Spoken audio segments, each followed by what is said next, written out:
So, Mike, I do want to right whenever we go live. I kind of we're live. I kind of want to kick off the show with at least the Patreon intro part. My 3D printer's been cooking you up something. I'm so excited. What are you cooking me up? I feel like I'm not sure if this is your most wanted item, but okay. Right, I just realized your name, Lukenessmonster. That's awesome. Can I change mine? Yeah. Is it too late? No. Go ahead and do it. It's funny. I thought it was funny. Yeah, that's awesome. Where do I go to change it? I can't. I think if you click the little like dots on the bottom, there should be a thing that says edit name.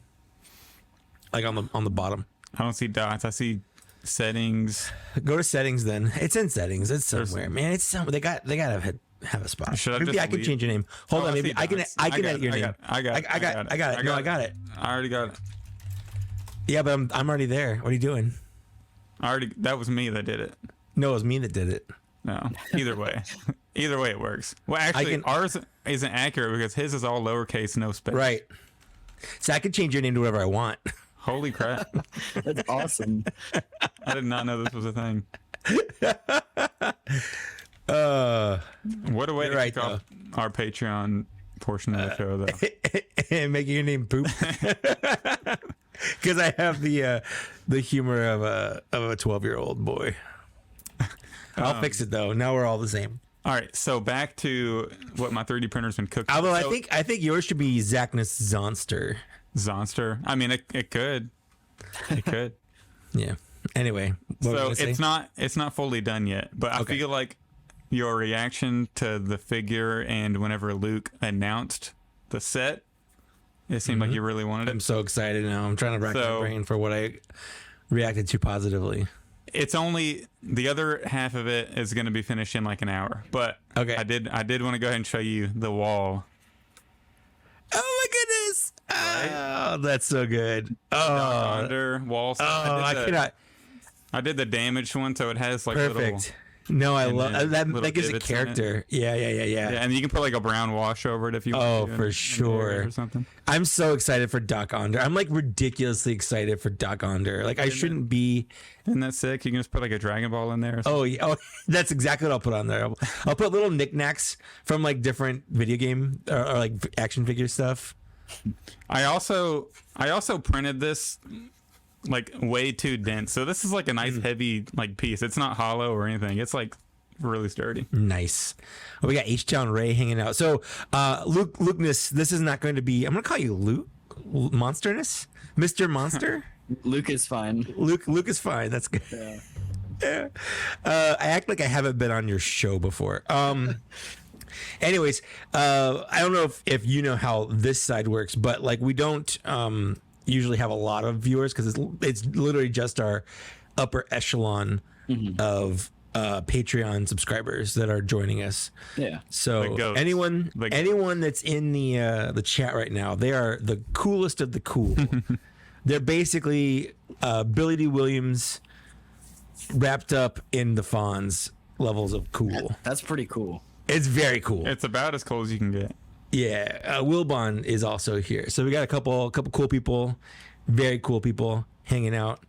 I mean, like we're talking ocean breeze, cool. Oof. So yeah, real cool. Yeah, you know what? So I went to Aruba like 2 years ago, and it was like 80 degrees, but with that ocean breeze, like you just did not feel it. It was not bad. It was really nice. Anyways, I recommend going to Aruba. It was the furthest south I've been is Bahamas, unless Cancun is further south, but I don't know. They're kind of like, aren't they like? I can't coon. Similar Cancun. Cancun kind of sucked. I'm not gonna lie. Yeah. Bahamas was way better. Yeah. Ethan's also in chat. So yeah, this is the part where we kind of banter. We get all loosey goosey. We kind of stretch. And we figure out a topic to talk about that's not necessarily Star Wars related. Like for instance, I just finished Picard season 3, and I think Picard season 3 was better than Mandalorian season 3 by like a lot. That's what I've heard. I've heard Picard's really good, but I've never watched any Star Trek. The first 2 seasons like are mediocre at best, and I think that's a disappointment for a lot of people because you want them to be really good, and when they're not really, it's kind of the same honestly as Mando season 3, where like you want it to be really, really good, and it's like it's not bad, but it's like not as good as you want it to be, so it feels worse than it really is. Does that make sense?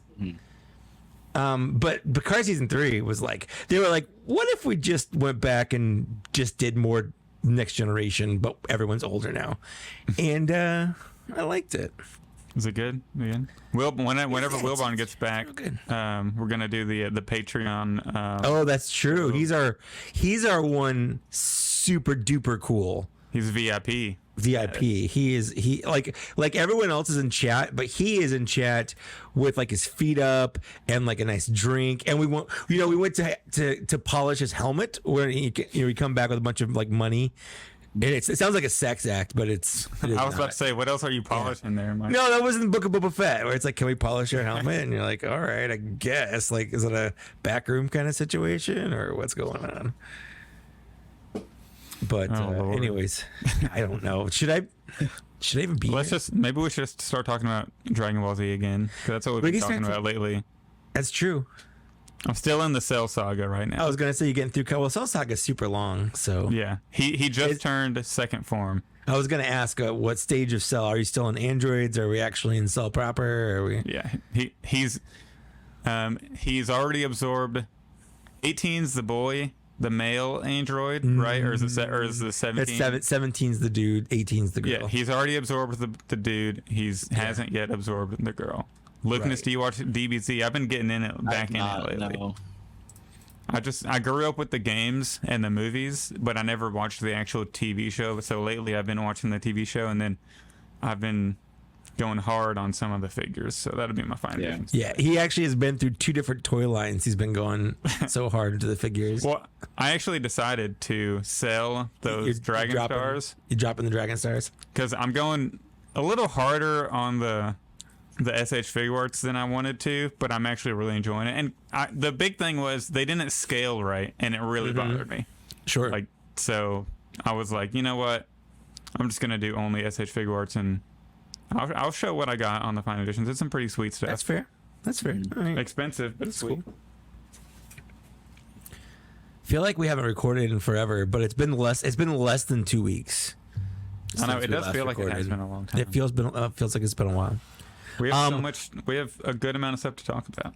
Our episodes have been doing like super nuts. No, I'm used to, we're used to like podcasting. We're used to like YouTube numbers, and they're not very good when you look at YouTube. But podcasting numbers are a lot different. So like our newest episode, it has just as many downloads as our previously highest downloaded episode of like almost just shy of 2,000. Wow. So I had to look this up. I'm like, is 2,000 good? And apparently it is. For a podcast, I think. For a podcast. We only have 40. This is our 43rd episode. So, and we have like over 45 Patreon members that people pay us money because they appreciate and they support the show. So I feel like we're doing something right. I don't know if it's just because there's so many, it's like so easy to do a podcast. There's so many podcasts out there, but if you get more than 124 downloads in 30 days, you're in the top 50% of podcasts. Wow. So it's a real low bar. Yeah. But if we get more than 2,900, we're in the top 10%. So there's a decent range in between there, but we're doing pretty good, and it's just been kind of fun. Yeah, and we don't do any the only marketing we do is my Instagram page. That's pretty much it. It's all just been word of mouth spreading through collectors and that. So yeah, I've started to throw in like on my TikToks, which I've just hit 15,000 followers on, or 14,000 followers on there. Like on the back end of my TikToks, I'll throw in listen to my podcast, Black Series Cantina, just for like, if you make it that far through my TikTok, you'll want to listen. You're probably into the Black Series, and it's a good advertisement. So yeah, I'm at 522 followers. That's not bad. There you go. I keep getting your TikToks on my FYP. Yeah, that's what I'm talking about. And I like it. I don't do anything Black Series on my personal account. And I still get them on my personal account for you. I like it. I feel like I'm doing pretty good for being 41 years old and have no idea what TikTok is. Yeah, you are. You had. I'm too old for TikTok. I had my one Luke video blow up. I got that one too. I was Well, pretty it got proud like of that one. 60,000 views or something overnight. Something like crazy. that. It was crazy. Yeah. It had like 200, and then overnight it just like It went, I'm like, whoa, someone's watching my stupid, and like the people on, it's so weird because the people on YouTube are like, this was the dumbest video I've ever seen, but the people on TikTok are like, this is the dumbest video I've ever seen. So it worked. I'm not gonna make any dancing videos, Wilbon. That's one day when we inevitably meet up, we'll do one of those TikTok dances together. we'll do a TikTok dance. Do we want to go to Star Wars Celebration in Japan? We all get to go to Japan. That'd be a awesome. dream. I mean, we got what, 2 years to save up, right? That is true. Or is it next year? Is it 2025 or 2024? 2025. So we got Yeah, so 2 years. Yeah, I feel like that's doable if we save all of our Patreon money. right. I mean, honestly, that's probably the best way to do it. Honestly, All right, We Patreon just- members, we love you all, but we're gonna need Send us to everybody Japan. become. We're gonna need everybody to become VIPs. that's right. Is this one of those things where it's like one of those like religious like if you donate now, Yeah. we get blessed. The Lord's blessing us. We're going to Japan now. We're spreading the good word. The Black Series word. The Black Series word. That's right. Yeah, Lucas, you should make the trip down to Nashville for ICCCon. Yep, I already got tickets. Yep. Nice. Oh, ICCCon, yeah. you didn't get the press pass? No, I did get the press pass. Okay, yeah. good. Okay, good. I didn't get a press pass. You got one, right? But No one ever sent me one. Like I never got a response from them. you never got the response. No. Well, you're not coming, are you? I'm not Sure. coming. I'm not coming. I mean, it is a So lot. I'm officially not going to ICC. I mean, you as much are as I in want San to. Diego, though. So, Yeah, as much as I want to, I'm not going to.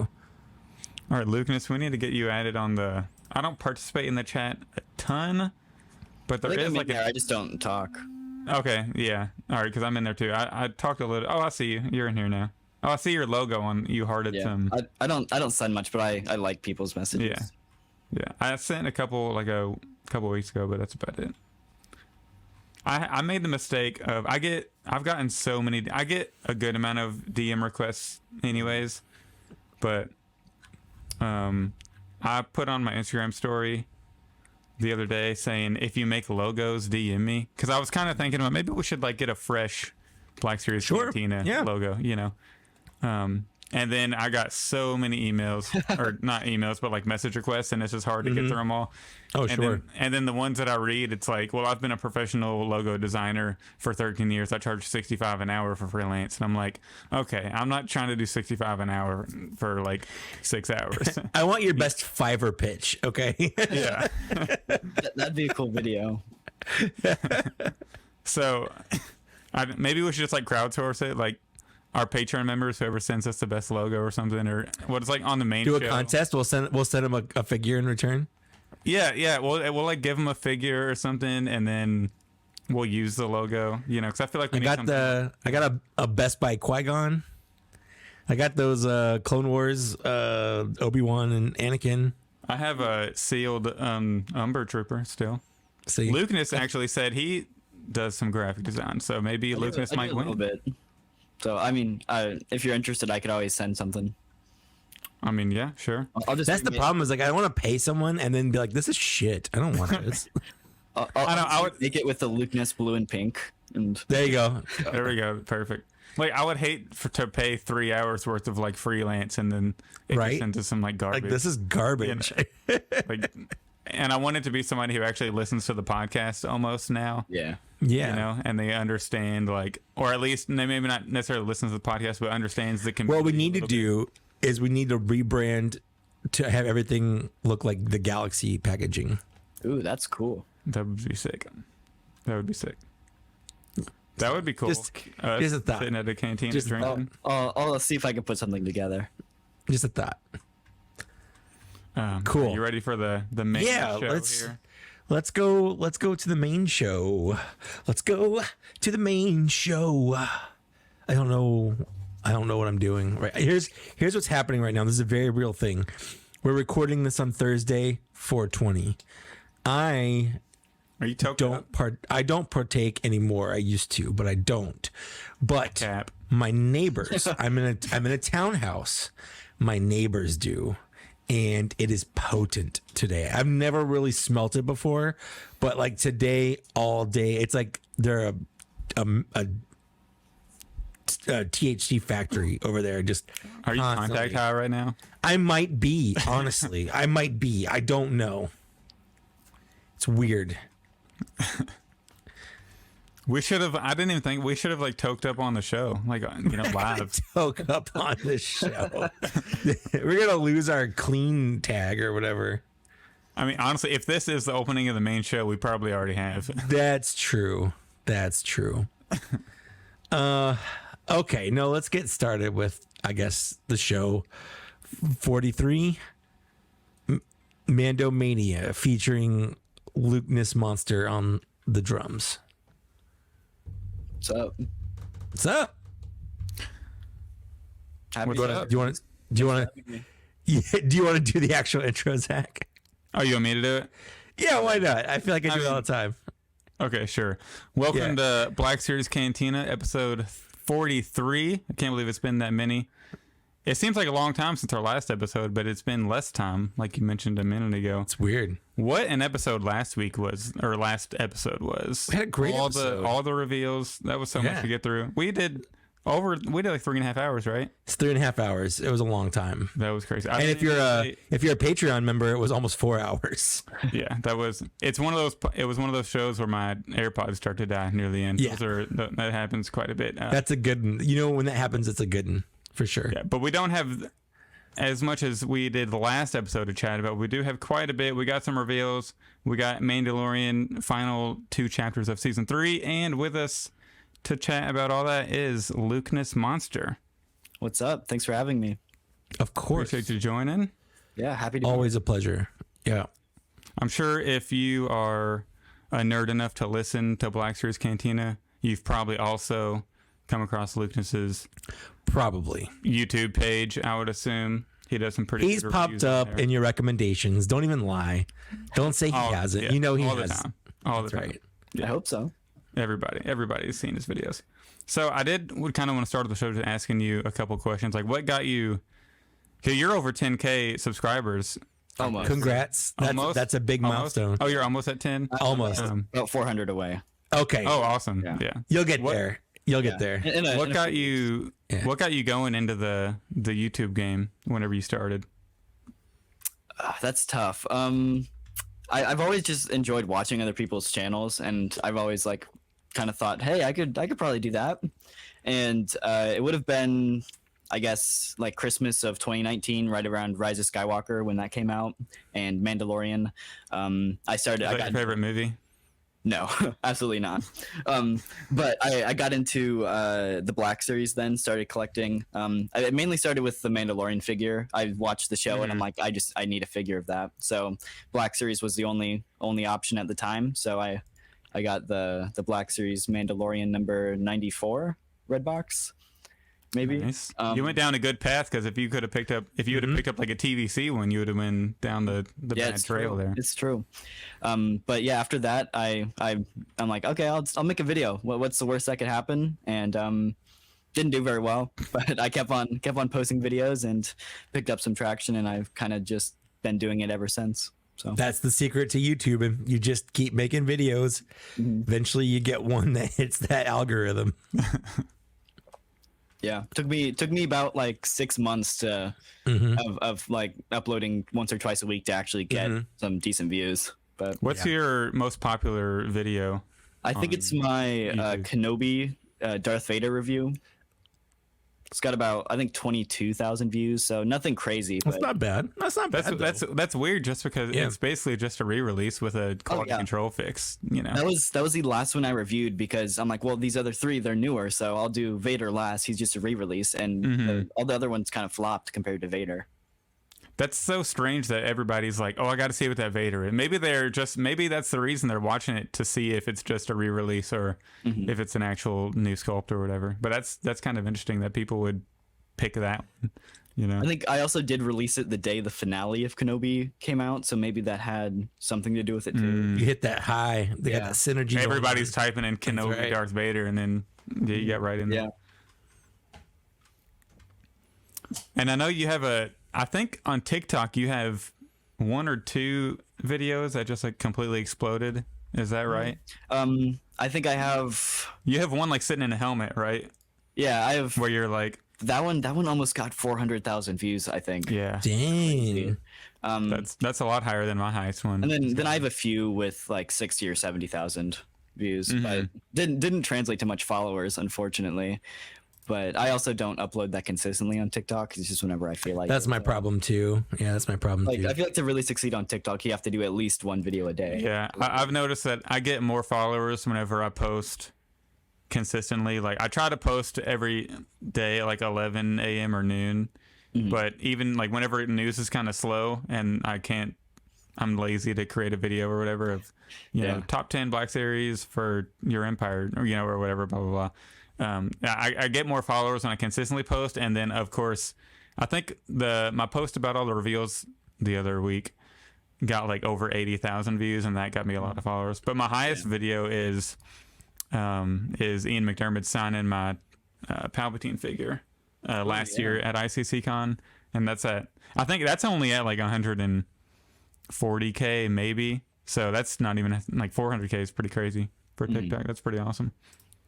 Yeah, I think it just has to do with because it was me critiquing the Black Series Jesse helmet, and so I guarantee 400,000 people did not know what that meant because it was like a very subtle nod to it.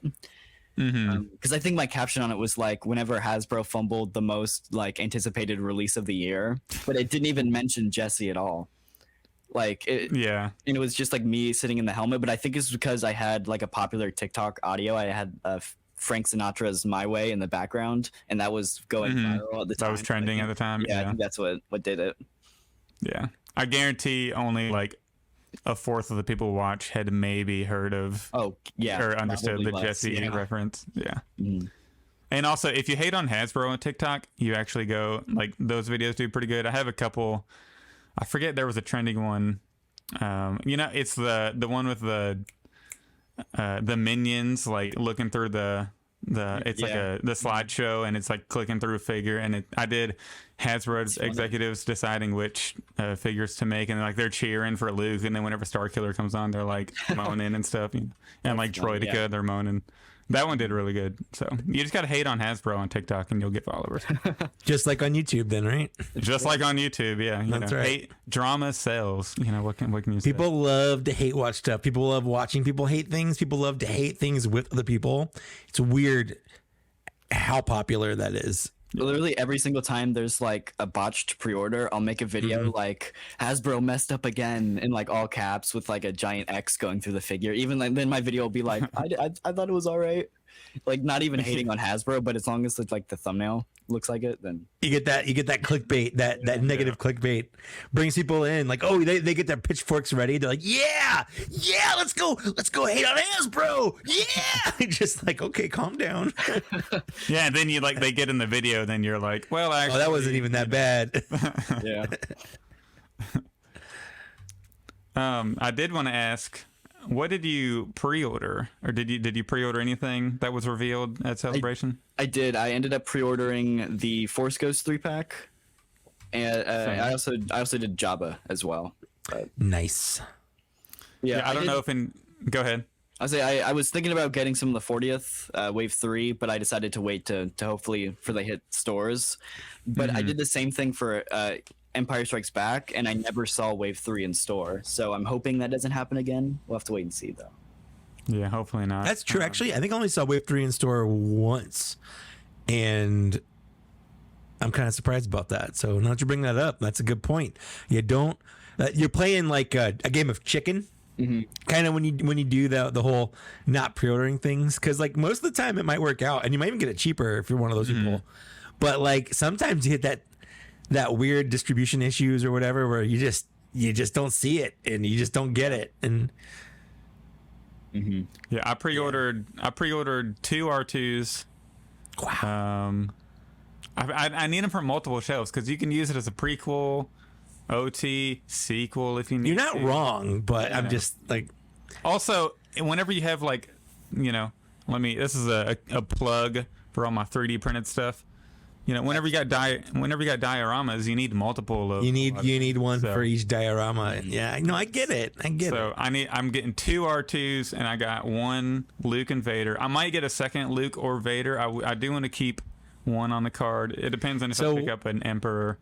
What do you do then when they come out with like an R2D2 that is different enough for you to be like, okay, I want that one too, but now I have too many R2s.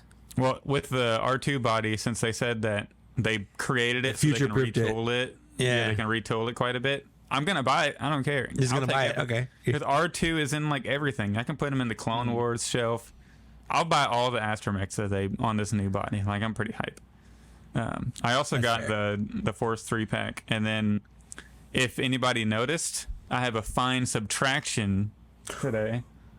You see what's missing right there? I do. Actually, I know it's missing because you told our chat earlier what's missing. So I sold my Jabba the Hutt because that's smart. Yeah, that's really smart. I desperately need that armrest, and I've been like looking on 3D printed versions, and there's like a low poly version you can print for free, and then somebody has this one where you can print for like $20 or something, but then you got to paint it yourself, or you got to do you just don't have that nice green. Yeah, I don't want to do work. Soup stuff and hookah or whatever. Yeah. So I was like, I sold it for $75. That basically means it was $90. So I'm perfectly fine waiting a little bit without Jabba to get that, and then the armrest, and then I'll be good. So I just thought it was the smart thing to do. No, real smart. And honestly, pick up any pre-orders last week? I pre-ordered everything except for the Royal Guard. I have enough Royal Guards. Yeah, I agree. But literally everything else I pre-ordered, and I'm pretty happy. So the problem is, since our last recording, my wife and I we're talking about maybe moving. We're talking about maybe buying a house. So like we're starting to save up. So we've sort of on top of me not buying as many things because like I'm not a completionist and I'm just kind of watching what I buy or whatever. I've now self-implemented a $300 a month, which sounds like a lot until you actually start buying toys and realize how much it's not. So $300 a month is my limit. So I have to like start paying attention. So I'm like, okay, this Jabba the Hutt is cool, but like I only really care about the armrest. Is that worth a third of a month, of ordering toys to get the armrest? So like, where did you sell your Jabba at? Because I want to do that too. I just put it on eBay. So. I just see on eBay. Okay. Yeah, I would do the eBay. I still have the box and stuff for it too. Yeah. Oh wow, you could probably sell it for more then, because I sold mine loose with distillation. Oh yeah. Yeah. So we'll I think I've seen them going there for like over 195 or whatever. So. Yeah, because I would if I could sell mine for like around $70 or whatever, I would only say I only spent $20 on this Jabba. That's how I would. Yeah, because I was thinking if I sell it now before the casual fans realize they're releasing one too, like that, is that shitty of me? Because no, it's not. Absolutely not. No, I know the diehard fans won't buy it, but if I can pick on a casual fan right now, I feel like I got to take advantage. Well, there's also I've seen a lot of people complain about the price of Jabba the Hutt specifically because he's $90, and so I was curious about this. So I went on my good old friend the inflation calculator, and I typed in $65 in 2014 dollars is like $82 today. Mm-hmm. So like $90 is $8 more than what it would be with just straight inflation, not counting anything else. Inflation is just inflation, but like the unproportionate increase in shipping and materials and things like that's also factors into there. I for me, that extra $8, whatever, it's fine. But there are people that are like, oh no, it should cost less than the original because they already made it, things like that. I'm like, you guys, like, that sounds nice, but that's just not how the world works. When you make something 10 years later, it's just going to cost more. That's just how it is. It doesn't matter if they've already made it before. It still costs money to make. They still have to like factory assemble it. They still have to make it. Like it still costs money. It's not free. I'm actually really, really happy with the price too, because I thought $90 was reasonable. Yeah, exactly. I've been trying to pick up a Java for probably 2 years now, and it's been over $100 on the aftermarket. And I was this close to buying a sealed in box one at at a comic shop for like I think 110. So, and that was just was that the SDCC one, or was that the original or the standard? That's the standard one. That was a $40 original figure. Release, Original release. Yeah. So there's no way the SDC set you'd be lucky to goes find for it way more, like 220 or 240 or something. Yeah. So, and someone thought they got me. We're like, well, it's actually more than $100. It's more than $90 once you factor in shipping and things like that from Hasbro Pulse. So I'm like, well, if you're gonna add on all those costs, you also have to factor in back in San Diego Comic-Con, you had to pay $50 just to get into the convention. So like, where does it stop? Like, where do you stop making those comparisons? Like, you either compare the base price or you compare all the add-ons. I had to fly to get there. I had to pay for a hotel to stay. Like, like how many add-ons are you gonna? Exactly. I do want to ask about your $300 a month. So the 300, if you pre-order something, it doesn't pull out immediately. So I had to think about that. $600 of hits in 1 month. So I had to think about that, and what I did. You didn't come to your finance guy for help on this? Yeah. Because I'm a big boy. Okay. I'm a big boy. I got big boy pants on. Well, if anybody needs help with their budgeting, you can dig in. I made a spreadsheet like any responsible person would do. I made one for each month, and I put in a very basic sum equation all the way at the bottom, and I put in each figure, do the pivot tables and its cost. You got any pivot tables? That's all I got right there. So, but you're right. So what I did was I made a separate table of potential releases that could come out in the month they're scheduled to come out in.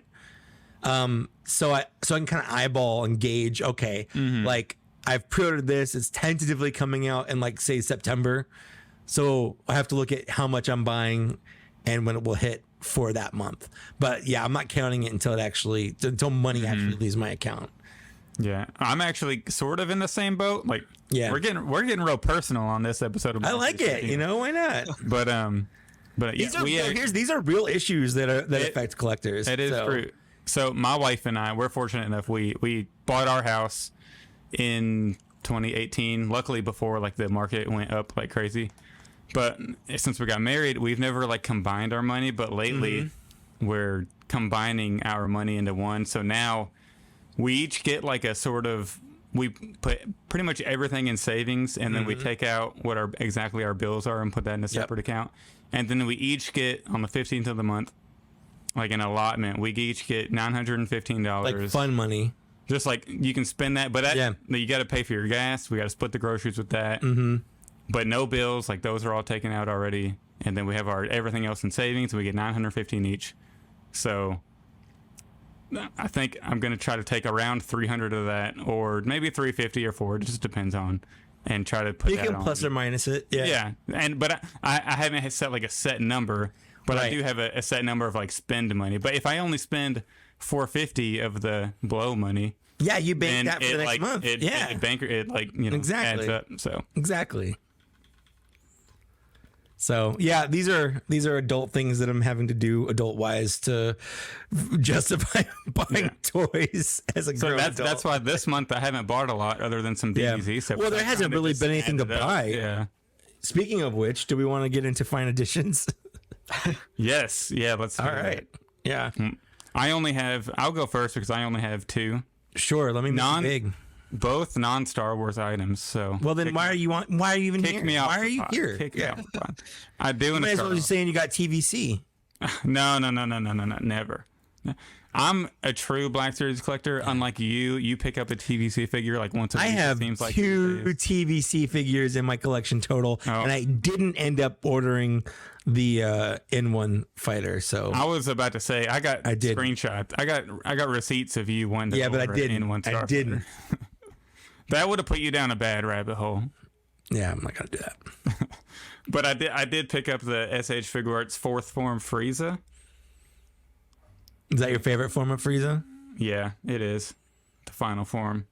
It's just the one I think about when I think of Frieza. When you're thinking about Frieza, you're just Yeah. like sitting there with your hand on your chin, like, what you doing, Zach? Just thinking about Frieza. Just thinking about Frieza, because Frieza's a girl to me. Well, it is voice acted by girl. It's always been a girl to me, and then in the show they're like he, him. I'm like, It's a hold dude, yeah. But you know what? Yeah. You know what? That's just his pronouns. It's all right. This figure is so good. Like the detail is a good on it figure, and the yeah. articulation, it's absolutely insane. And it comes with a Dragon Ball, right? A pretty big Dragon Ball. And look at all the accessories. Multiple heads, all those hands. Oh, nice. Even a little halo for when he's dead. That's nice. Right. And this was $45. I'll definitely take it. That's a good deal. And then this was pretty expensive. This was probably more expensive than what I wanted to pay. But this is like my favorite form of Gohan, at least Kid Gohan. And it was in stock for retail. But I got the Battle Clothes Kid Gohan. And he also comes with a Dragon Ball, which is pretty sick. And I love this pose and this like hair that's kind of like powering up hair. Yeah. And look at all the alternate faces it comes with. 4 other faces, alternate hair, and then all these hands, and like a weird chest piece that's like the exact same. I guess it's so if you lose it. But I don't know. But all those hands, all those faces. I think my light's probably really bright. It's hard to see, but... So very excited. This was actually 80... I don't know, like 89? No, not 89. 80. I feel like that's pretty normal for a SH Yeah, figure it was figure. 80 or so, 85 or so. But I Most felt like it was import worth it. SH figure arts, whether it's DBZ or Star Wars, like all the ones I've bought have always been between 50 and 80. The only time I've ever seen them cheaper than that is when they're in Target for like 35. And those are like the standard. And I haven't the Goku I did last week for Foundation. I haven't been able to move it away from my desk because the articulation on it's so smooth and like buttery. And I love just getting him in cool poses. So I haven't been able to put him off my desk yet. And it's that way with these other two. Like I just love messing with them and posing them around. But those This has been your DBZ hour? yeah, this doing is our DBZ hour. DBZ cast? Yeah. Maybe we should do like a once a month update on like a separate podcast update on Zach's current where he's at in the show. All right, let's pass it on to You got anything, Luke? I do have only one. That's This one was fine. actually sent to me. I didn't purchase this, but it is the brand new Nice. Nice. Skywalker. Sorry for the camera; it's not focusing. It's all good. But yeah, love this figure. Probably have a review out next week sometime. But I was comparing this to the Walmart exclusive like Jabba's Palace one, and this one is like leaps and bounds better. It's not even close. Absolutely. I'm super happy with it. Yeah. that's the video that Mike's TikTok one absolutely blew up, right? Or was it the really old one? Well, Forget. no, it was the You did them all or original something, one. I did them all, but it was the original one that got really big. But So yeah. Luke, let me ask you a question. Are you real quick with it since that Luke? We kind of talked about this one of our other shows recently, but are you Luked out right now? Are there too many Lukes in that era, the black outfit coming out? Or are you still in on the Book of Boba Fett one and the 40th Return of the Jedi and all that?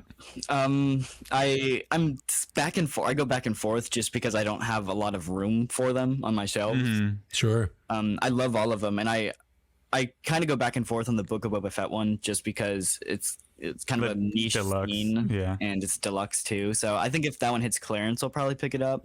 I really like the little rocket it comes with, as well as like the training room. Yeah, the world building stuff. Yeah. It's fun. Absolutely. And then I'm all in for the Return of the Jedi version. That one's awesome. I don't have a version of him yet, so really happy for that one.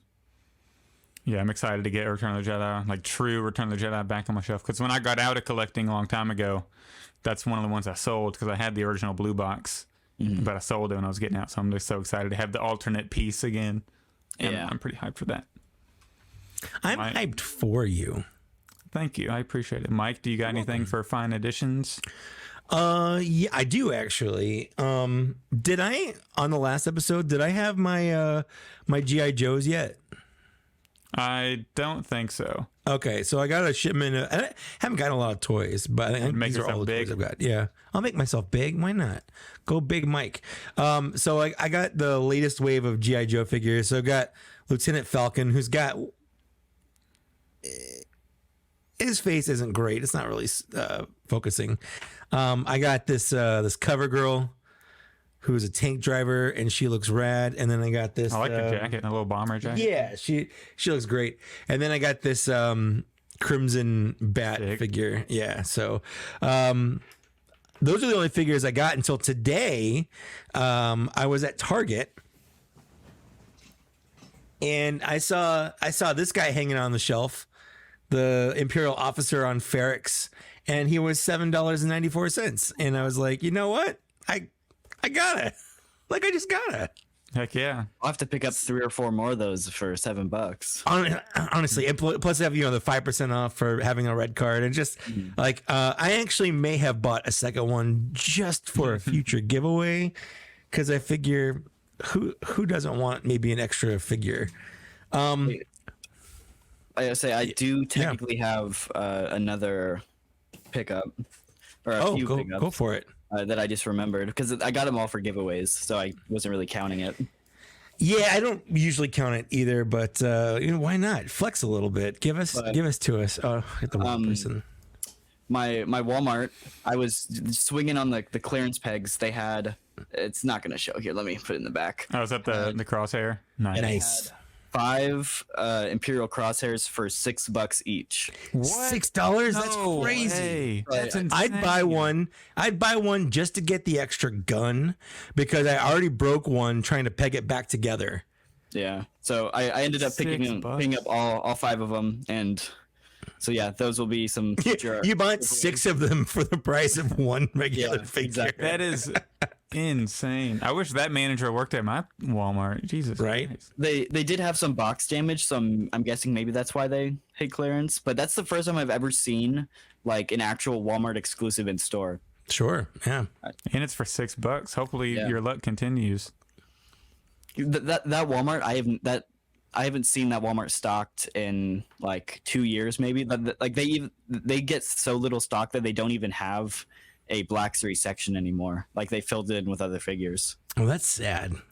One day you're gonna give those away, and then, like what Wilbon said just now in the chat, like in 2 years, those are gonna be worth like $200 a piece. Oh, I guarantee it. Like, as that season 3 comes out, it's gonna be a ton. I guarantee it. Mm-hmm.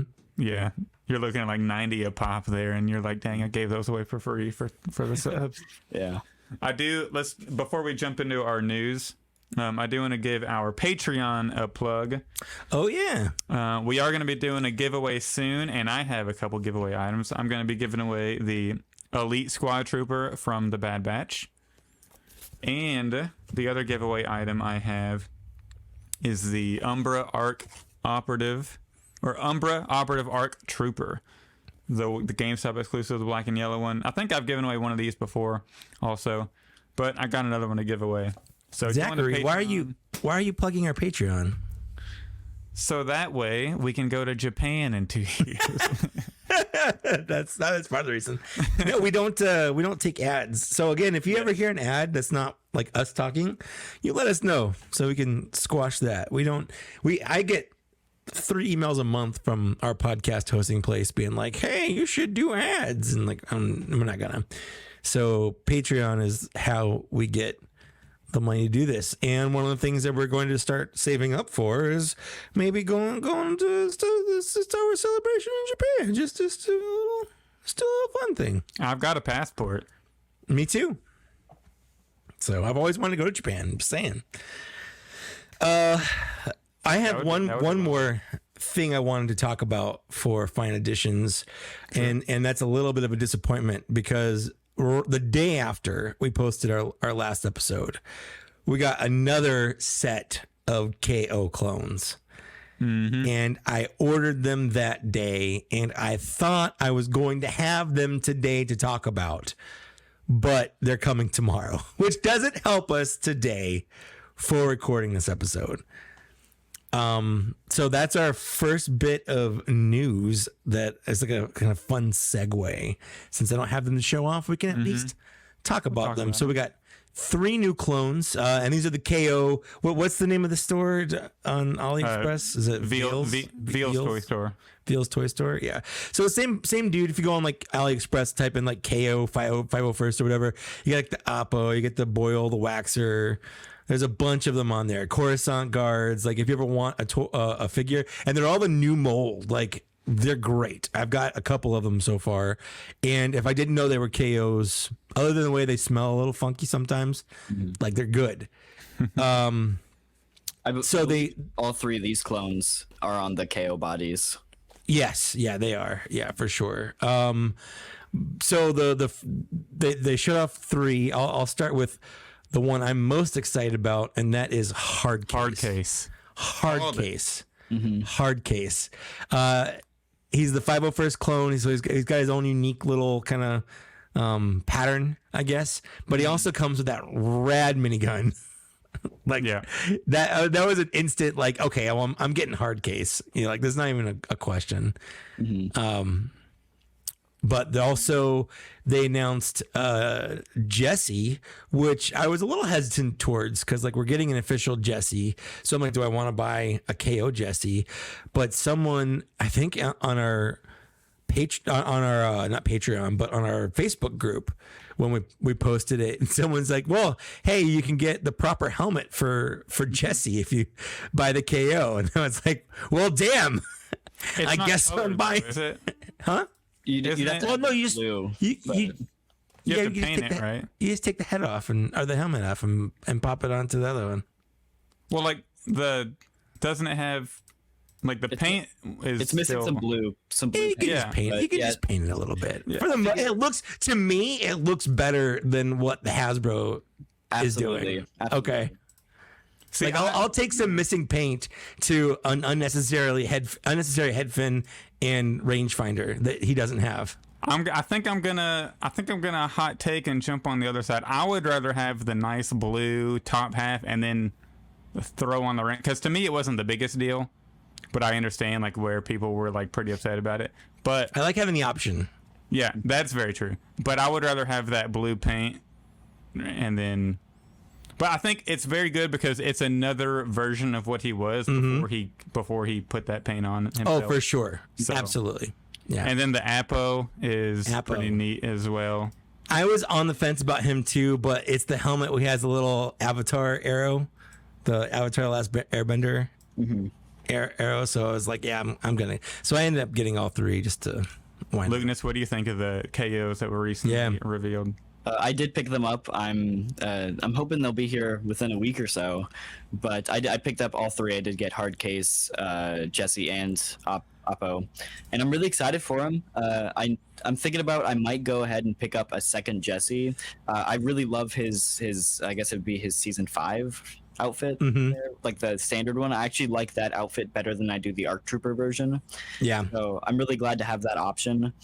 And I'm thinking about picking up a second one just to add the blue paint to the helmet and then swap with the official. And then, hard case is awesome. I'm surprised they included the minigun. I was not expecting that at all. So yeah, because Hasbro hasn't done a Black Series minigun. So I don't. Yeah.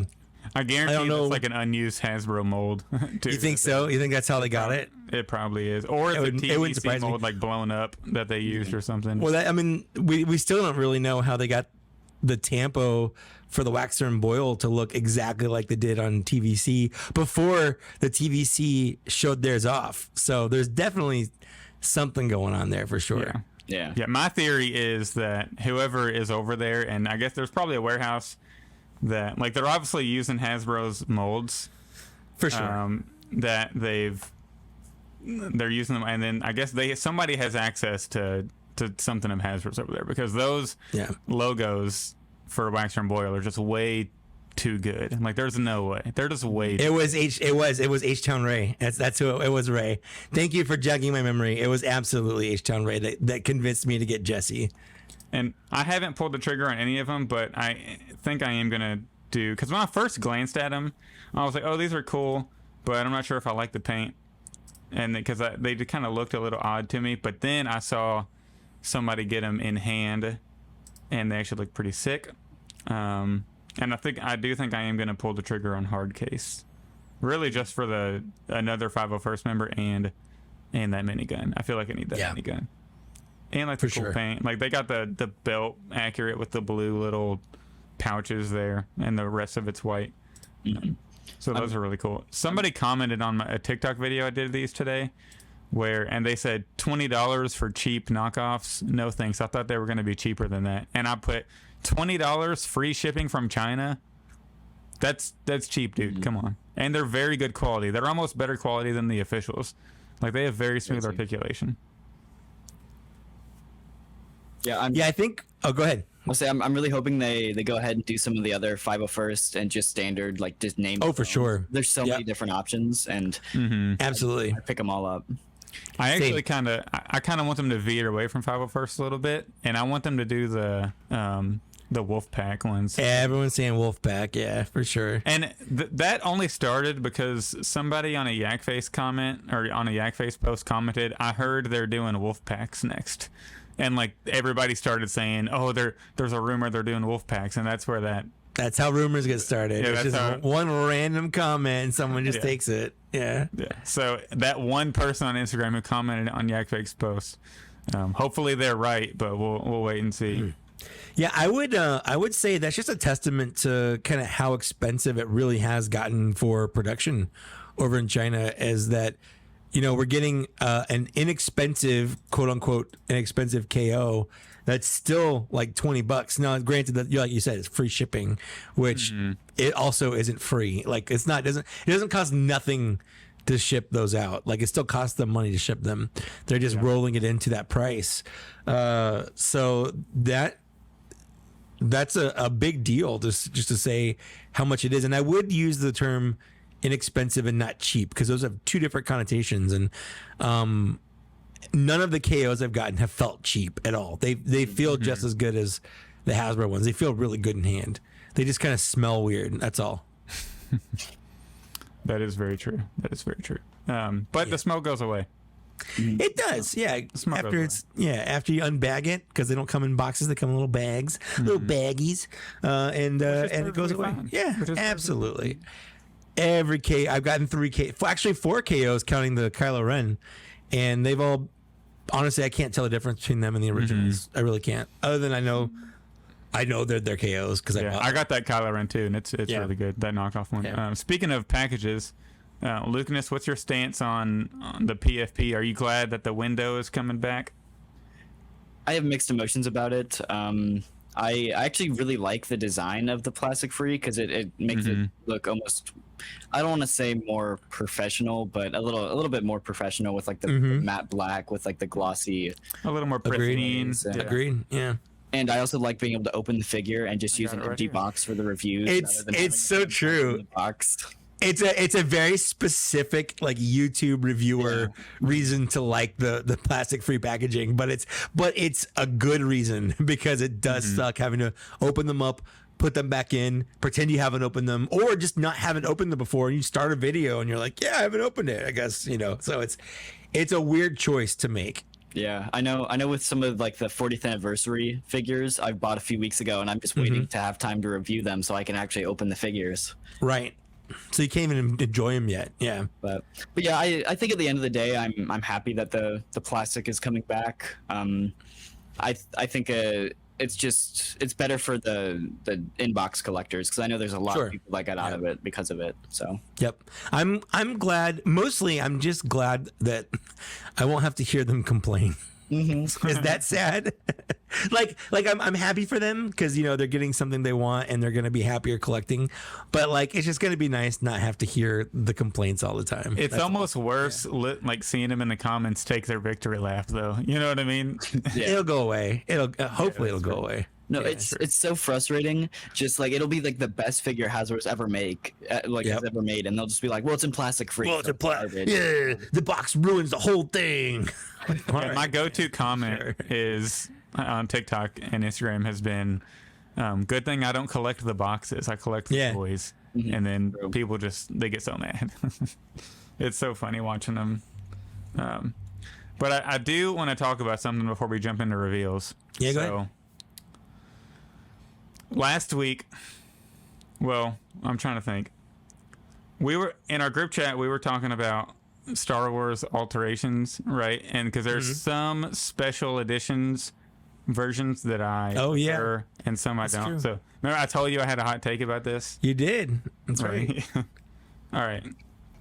So I know a lot of people don't necessarily like the special editions. There are some changes in the Star Wars special editions that I like. I like having the updated Emperor in Episode 5. Me too. Definitely. I like having Boba Fett's voice updated. I don't, but that's okay. To match the prequels. I get it. I understand it, but I don't like it. And then I enjoy in Episode 6, this is a big one, having Anakin be the Force ghost. Didn't we talk over about this in Sebastian the last Shaw. episode? No, we're getting to that. We're getting to the bigger picture here. Lukeness, what's your stance on Sebastian Shaw versus Hayden in the end of Return of the Jedi? I think I like. I think I don't know. Just say it. I think Sebastian makes more sense for the scene, but I like Hayden better. I'm not accepting that as an answer. It's the same as me with Boba Fett's voice. Like you're right. It's a better fit, but I don't like it. Whereas it's like the opposite. Mm-hmm. But wouldn't Sebastian Shaw, shouldn't he have a big hole in the half of his head? He got better. How? Because he's a Force ghost. All right. But you're about to be really mad now, Mike. Okay. And I know Justin from Out of the Basement is going to... Oh, he's gonna be fuming. When he hears this part of the pod, you're gonna give him a stroke. He will probably, if he's listening to this at work, he's gonna like take his work laptop and throw it through like wherever he's working at. He's gonna throw it, and he's gonna get fired for it. All right, hear me out. Star Wars has a history of changing movies. That's true. So right now we're at the 40th anniversary of Return of the Jedi. In 20 years, or whenever, so 60th anniversary of Return of the Jedi, I want a 60th anniversary special edition where we reshoot the scene where Luke takes off Vader's helmet and it's old Hayden Christensen underneath instead of Sebastian Shaw. I literally made this comment I was just on Ken Plume's show a couple days ago. Did you talk about this? I literally I'm like, we're probably 20 years away from some update to the movie where they're going to reshoot that scene and digitally insert an aged Hayden Christensen into that. So Sebastian Shaw is just gone. It's all Hayden. Look, I love Sebastian. He did great in that role he had. But it's my boy Hayden. In 20 years, whenever Hayden looks old, the man is very handsome. He's probably not even we're probably going to have to wait another 40 years. I want old Hayden looking at Luke, and it's going to be beautiful. I can't wait. I will die happy once we have old Hayden under the helmet, and then it'll make sense. We can do old Hayden. We can have old Anakin, Force Ghost, like everybody wants. We can have old Hayden, and it's the same character all the way through. I will say that would make the current ending to Return of the Jedi look a lot more consistent. See, you're already on board. I'd be better with it if they did, and I'm honestly, they're gonna change Star Wars. Like, they're going to change it. Like, they're never gonna stop changing Star Wars. Lukeness, so I'm just gonna be okay with it. Lukeness, did I piss you off with my want there? I don't think I have an opinion about that because I like both. So I think it would be more consistent now that we've seen like Hayden Christensen as a Vader and Kenobi. Sure. That like it would definitely be more consistent. So I think either way because I like Sebastian as like Vader too. So either way, I don't think I really care. I think I would like to see them go back and like do like a Schneider cut though of like the sequel trilogy, like just like give me alternate versions of that because I wasn't a huge fan of the sequels. Wilbon's gonna delete his Patreon. He said blasphemy. He doesn't support my. We'll talk about this whenever we do our Patreon show, buddy. If they're doing a Snyder cut, as long as they don't do it in 4:3 aspect ratio in black and white, because Zack Snyder, get your head out of your ass, please. But agreed, Wilbon, justice for Yub Nub, Justice, 100%. Yub Nub superior. Yub Nub's got to come back. Just loop that phrase, just loop it around a little bit more. Still keep in all the different celebrations, because that's why they made it longer, because they wanted to show you, oh yeah, here's Tatooine, here's, like, they added Naboo in after the prequels. That was another addition they threw in there. Like, keep all that there. Just loop Yub Nub a couple more times, because Yub Nub is the best. It is the best. It is the best. But I will say all the edits in A New Hope are, for the most part, they're trash. Like, all those dinosaurs and the Jawas swinging and shit. Like, that's BS. There's a couple I don't mind, like making R2 blue in space instead of black. The color corrections. Like the color correction stuff. I don't mind it when they do stuff like that. I really don't. Yeah. But so whenever I watch I have the Harmy's despecialized Blu-rays, and I just wish that you could go online or something and pick what edits you want, so you could watch. Right? Yeah. Because whenever you watch the despecialized, it's almost like you got to watch the original A New Hope, and then you got to watch the special edition Empire, so you get the updated Emperor. And so it's not like a chimpanzee overlapped with some girl. I don't remember her name. It was a weird.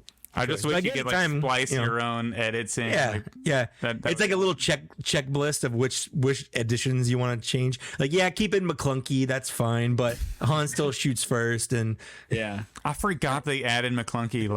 It's such a random addition. Yeah.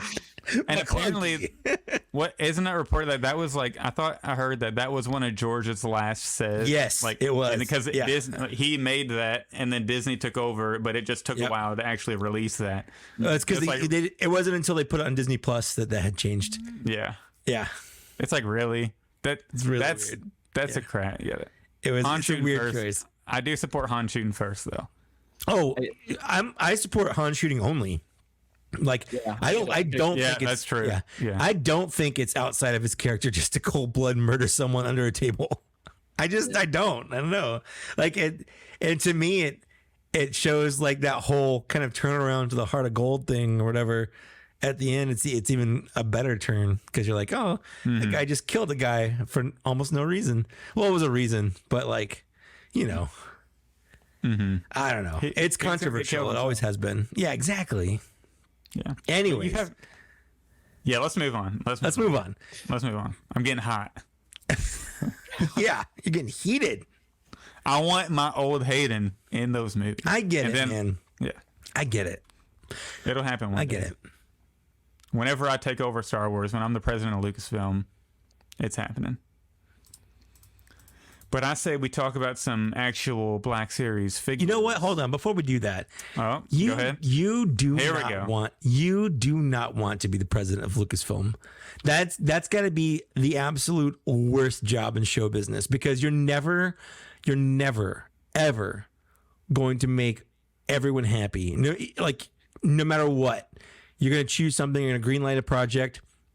80% of people could love it. You'll still get those 20% of people that will go online, and it will feel like 100% of the people, because you only see these people because they're obsessed and they're angry and they create fake accounts and review bomb, and you're going to feel like garbage because of all the things that people are saying about you, even though most people will end up liking it or don't really care either way, because people are garbage. People treat people like garbage online. Well, I would accept the position because I just Googled it and it says Kathleen Kennedy makes over $25 million a year. So I will gladly. You'll take it. Yeah, absolutely everybody in the world can print a picture of me out and put it in their toilet bowl. I don't care. I'll take the 25. I'll take a fourth of that. You're gonna be like in Zombieland where Woody Harrelson's wiping his tears away with money. Yeah. I'm like, oh, boo-hoo. Oh, no, they hate me. I'm sorry. I replaced Alec Guinness with Ewan McGregor. I wouldn't go that far. I would not go that far. I would replace Sebastian with Hayden, but I would not replace Alec. Well, Alec Guinness is... think about it. See, now you're thinking about it. No, we're done with this. We're done with this. Let's talk about some reveals, huh? Okay. All right. Moving on to the reveals. All right, so 2 weeks ago we got the MandoMania 2-pack, Target exclusive Cobb Vanth versus Cad Bane. Lukeness, what are your thoughts on this 2-pack? Are you in on it or are you out? I did not pre-order it, and I have mixed emotions about it because I think it's a really cool set, and I think it's one of those great exclusive 2-packs because they're two figures that essentially have already been released. I think it's the least cool version of Cod Vanth. So it's one of those where the armor version's way cooler. So I don't think I necessarily need another version of Cobb Vanth. But I absolutely love the blast effects that Cad Bane comes with. And I really wish they would do blast effects with every figure that has a blaster. Sure. They don't really do them that often. So I'd love to see that, more of that. But I also feel like it was really cheap because they announced the figure right after the original or the new Cad Bane. So everybody who pre-ordered that one is like, well, shucks, I should have just waited for the new set. Well, you can just cancel it. That's the beauty of the pre-orders. Is that I legitimately canceled my original pre-order for Cad Bane because as much as I love this Cad Bane, and as much as I love Cad Bane in general, I definitely don't need two different versions of this just because one has a slightly different face. But I think he has a scowl on the 2-pack. Yeah. Overall, it's cool. I don't think I'll pick it up unless if it's on like heavy clearance. So we'll see. It's Target. It probably will be, and it probably will be like a week after it comes out. Yeah, I wouldn't be surprised. Let's be honest. Yeah. Yeah, that's kind of the same boat I'm in. I didn't pre-order. I've been pre-ordering less. We were talking about a little earlier, and on the show we've been talking about we're taking a step back of pre-ordering stuff. At least mainline stuff, because that stuff's been. You know, you can find it everywhere essentially. But I didn't pre-order the 2-pack, but I do plan on. So here, I'm either gonna wait for it to hit clearance, or I'm gonna wait until I see it in hand, and then I'm gonna see it on the shelf. It's kind of something I want to see. Like it, I just want to see it on the shelf and then pick it up. I didn't worry about pre-ordering, even though I am a Red Card member. I could get free shipping and the 5% online still. I just kind of want to see it in store, and then if I pick it up, or if it's not there, I won't worry about it until I find it, until they have like a Target sale online. And if I do see it, I'll pick it up. That's just kind of. But I love the blast effects. I love the scowl, a lot better than the original version. And then the Cobb Vanth is still cool. It does suck that they added the little paint details to his pants, like the little silver notches and stuff that they didn't add to the original, even though the original. It's because they don't have to paint. They don't have to paint the chest and the helmet. No, I get it, but still, it was deluxe 4 paint, and I get that's a reason. But they just a little bit of silver on the leg on that little bullet the canister thing. But it's still very cool, and I'm looking forward to having it. Mike. Yeah. So I pre-ordered it, and I canceled my regular Cad Bane. Pre-order because I'm like, like I said, I don't need both.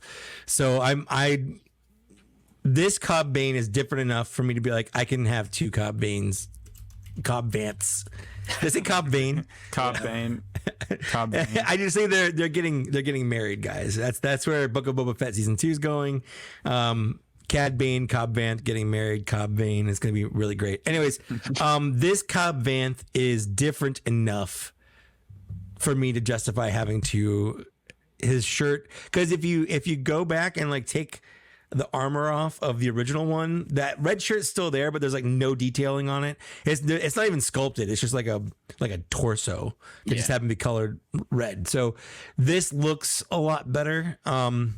And you know, with the blast effects like we talked about, for me, with my Red Card, free shipping, 5% off, whatever, I'm like, yeah, I'm just gonna get it and not get the regular release of Cad Bane and just call it a day. I do like the non-scowly face a little bit better than the scowly face on the 2-pack version.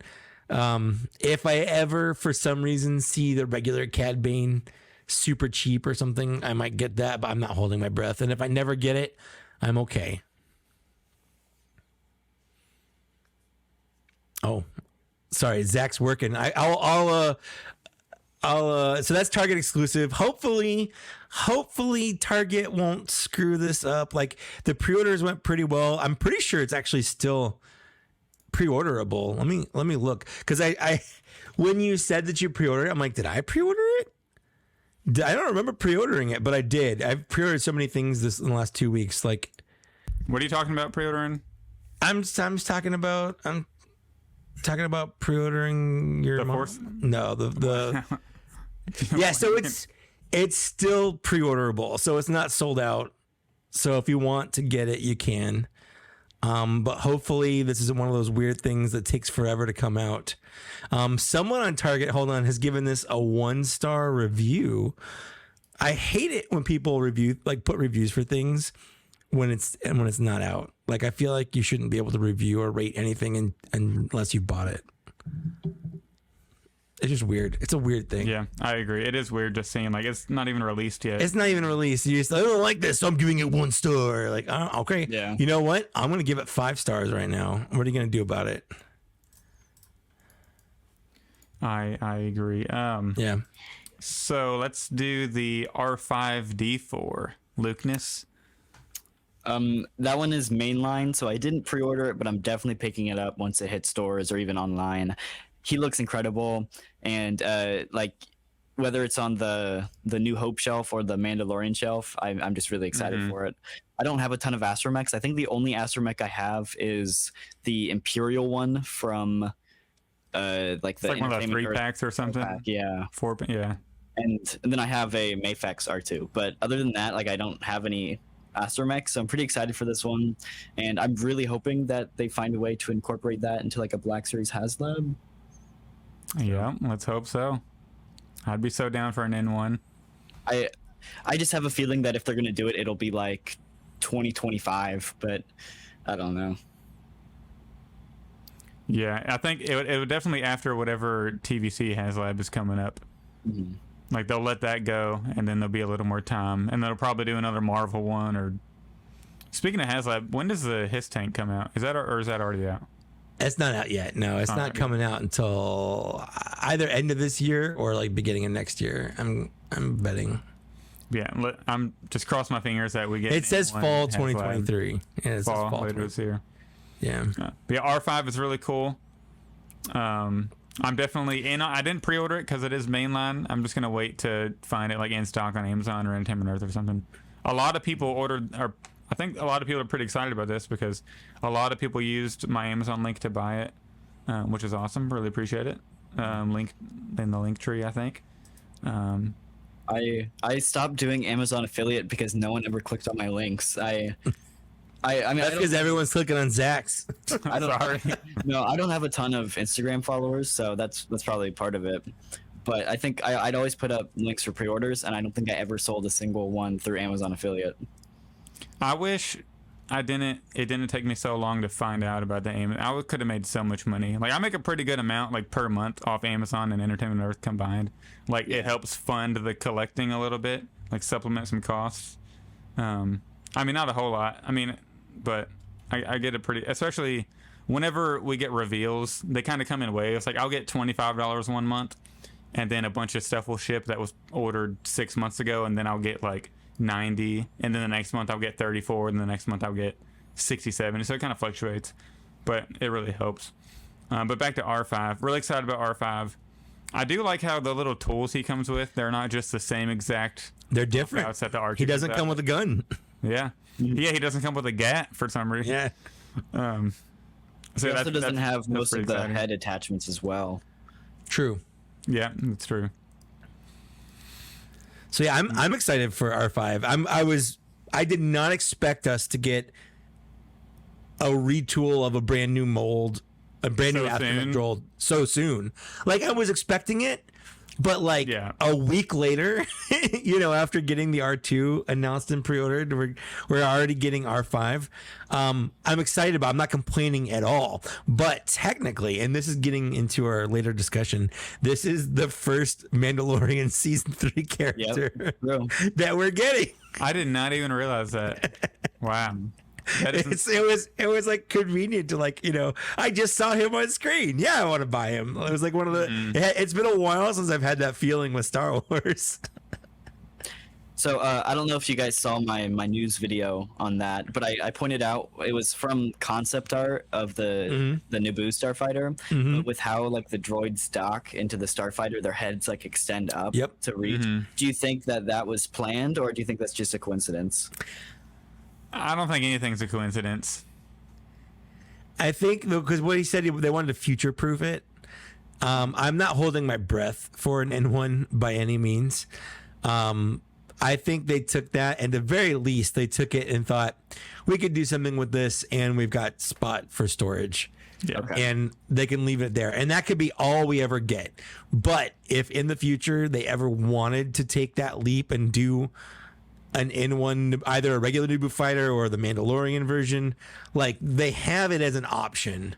So it's smart. Like they already had the R5 units in the TVC where the heads could pop off, and they just put it on, you know, the little droid dock on the TVC version. So like it just kind of worked out like that. So that's my feeling, is they're leaving it open, but they're probably not actively planning anything. Yeah, I totally agree. I feel like they're making the R5 in advance, so that way whenever they inevitably make a pitch, say, hey, let's do this in one, we already have the astromechs that can extend their head and fit right here. Like they've done the metrics to see how high it would need to be in comparison to where the ship is and where they are in the ship. And so I will whenever say, they do want to pitch it, they'll say, and we can throw in these. We've already got this pre-planned, and then hopefully get it approved. one of the things we were talking about last episode when we were talking about R2 is they didn't really show like a size difference at all. At the very least on this one, because they did the video for it, and they showed it next to the TVC version, which was also announced the same day. And you can kind of see the size difference between TVC and the Black Series version, and it does look much bigger. It does look bigger. Like it, I'm happy with how it looks. I really think it's gonna look good. And so I do want your guys' opinion, because I believe R5 was in Book of Boba Fett with the Mando episodes there. So He was actually also in the first season of Mandalorian when they go to Tatooine. It was just one of those like blink and you'll miss it. He was in the bar with He was in the bar. Yeah. Yeah. He like went by in the bar. Yeah. He had a little cameo at first, and then you could see his little grease, because he was in the. If you watch the it's those whenever the season's over and they go back and they talk to Dave Filoni and all the producers about the episode. the behind the scenes thing or whatever. The behind the scenes thing. The magic. There's a video of Dave Filoni saying, put the spot where his head blew up in A New Hope. Yeah. And they show the artist like drawing like some green slime and some stuff on his head. So I guess my question would be, do you think this is in the Book of Boba Fett packaging or Mandalorian packaging? Because they didn't reveal it. And every other or A New Hope. That's a good question. And every other MandoMania reveal so far has been Book of Boba Fett. So that's a good question. I mean, it could be A New Hope, Book of Boba Fett, or Mandalorian. Like it could fit in any of those. Yeah. So I really don't know. I think they'll do Book of Boba Fett. I think they'll do A New Hope. I think I'm leaning towards Mando, because he was kind of like half revealed with. He's a bigger character. Yeah, he's a bigger character in Mandalorian for sure. So, I don't know. So we're all on other sides of the I think three-sided fence here. I think I'm going to go Book of Boba Fett, because you know how far in advance these things are planned. Sure. So who knows if they even knew how prominent he was going to be in the end of, or in Mandalorian season 3. So I feel like he'll be in that packaging. Well, you know what's interesting about this release specifically is he's mainline, but they haven't said like what wave. He's not in any of the waves that we know of so far. Well, it's crazy, because if you look at like Omega that was revealed, she's in a full wave, and she's in a wave by herself. Yep. Yeah. And then there's this one, which is part of a whole nother wave after that. Yeah. And the second half of 2023, we're gonna get, because the first half of 2023 was kind of slow up until Celebration. Well, it's crazy. We're gonna get bombarded. The Andor wave with this Luke still hasn't hit stores yet. Yeah, and I've had mine since January, since I got mine in from Canada. Yeah. So I feel like we're gonna just get bombarded with waves of figures all at once. Yeah, well, because they officially pushed back the next wave, or Hasbro Pulse pushed back their next wave until September. So that's the Darth Malak, Bastilla Shan, Fourth Sister, that whole wave, which is the next wave to come out, was coming out, I think, this summer or like May or June, and now it's got pushed back to September officially. So this R5 is not scheduled to come out till February 1st. Of 2024? Of 2024. Wow, really? I didn't even realize that. Yeah. Yeah, he's far out. So he's after Omega, who This is crazy. How many waves are they going to slot in between then and now? Like that. Well, it's not just okay. Yeah, so Omega is scheduled to come out in January. So there's like a month in between those waves. You know. So are you like, looking at the Yak sheet? No, I'm looking at the Hasbro Pulse. I'm looking at the official releases from Hasbro Pulse, and then the Cad Bane wave. Actually isn't scheduled to come out till March. So that Book of Boba Fett wave, which we know more about, is scheduled to come out after the Omega wave and the R5D4 wave. I feel like some of those got to be pushed earlier, right? They've got so it's either that. So. It's either that, or I'm thinking all these Return of the Jedi figures we've been getting, they're going to release them in the main line and push that out at the end of this year, because that's kind of what happened. That's kind of what happened. Smart. Yeah. Yeah, that's kind of what happened with Empire Strikes Back. Is you had on cards, on the ESB card, you got the new Luke, you got the new Vader and stuff, and then by that September, we got them in the official boxes, like the official main release boxes. It could be. So they came out. Yeah, they came out the same year. So I'm thinking that might be part of the issue. Is these Return of the Jedi figures, like the Wicket, probably Poplu, they're going to release them as part of the main line at the end of the year. I didn't even think of that. That's a good, because they always get regular releases. Even the New Hope Hope 40th anniversary figures got mainline releases. So these are definitely going to get mainline releases. Yeah. Yeah, for sure. Well, because I know obviously like the Snowspeeder Luke and the Dagobah Luke, all those ones got new ones. So I'm assuming yes, they did. The Return of the Jedi Luke as well as the Vader. The Vader, the R2, the probably the Wicket, probably the Poplu, probably the Chewbacca. Yeah. Yeah. They might even put the Royal Guard in the Galaxy packaging. Could be. Yeah. I hope they don't, but it could be. I hope they don't spread them out between like these two mystery waves, or if they'll just be like a full wave of its own. It could be, because I think that's what they did in the last one. Was they had like the Hoth Trooper. I think it was Luke and Vader that came out by themselves, and then the Hoth Trooper came out like a wave later. And I think those are the only real new ESB. Oh, because Dagobah Luke got released as the big two-pack with Yoda. Yeah. Mm-hmm. Yeah. So yeah, that could be. That's a good thing to watch out for.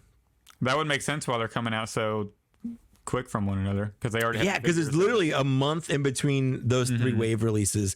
Thankfully, some of them, like the Cad Bane wave, there's only 4 new figures in there, so it's not like a full case of 8. Definitely not buying a full case of those. I think I'm actually done buying full cases. That was a fun little thing that we were doing. Mm-hmm. That was a fun time.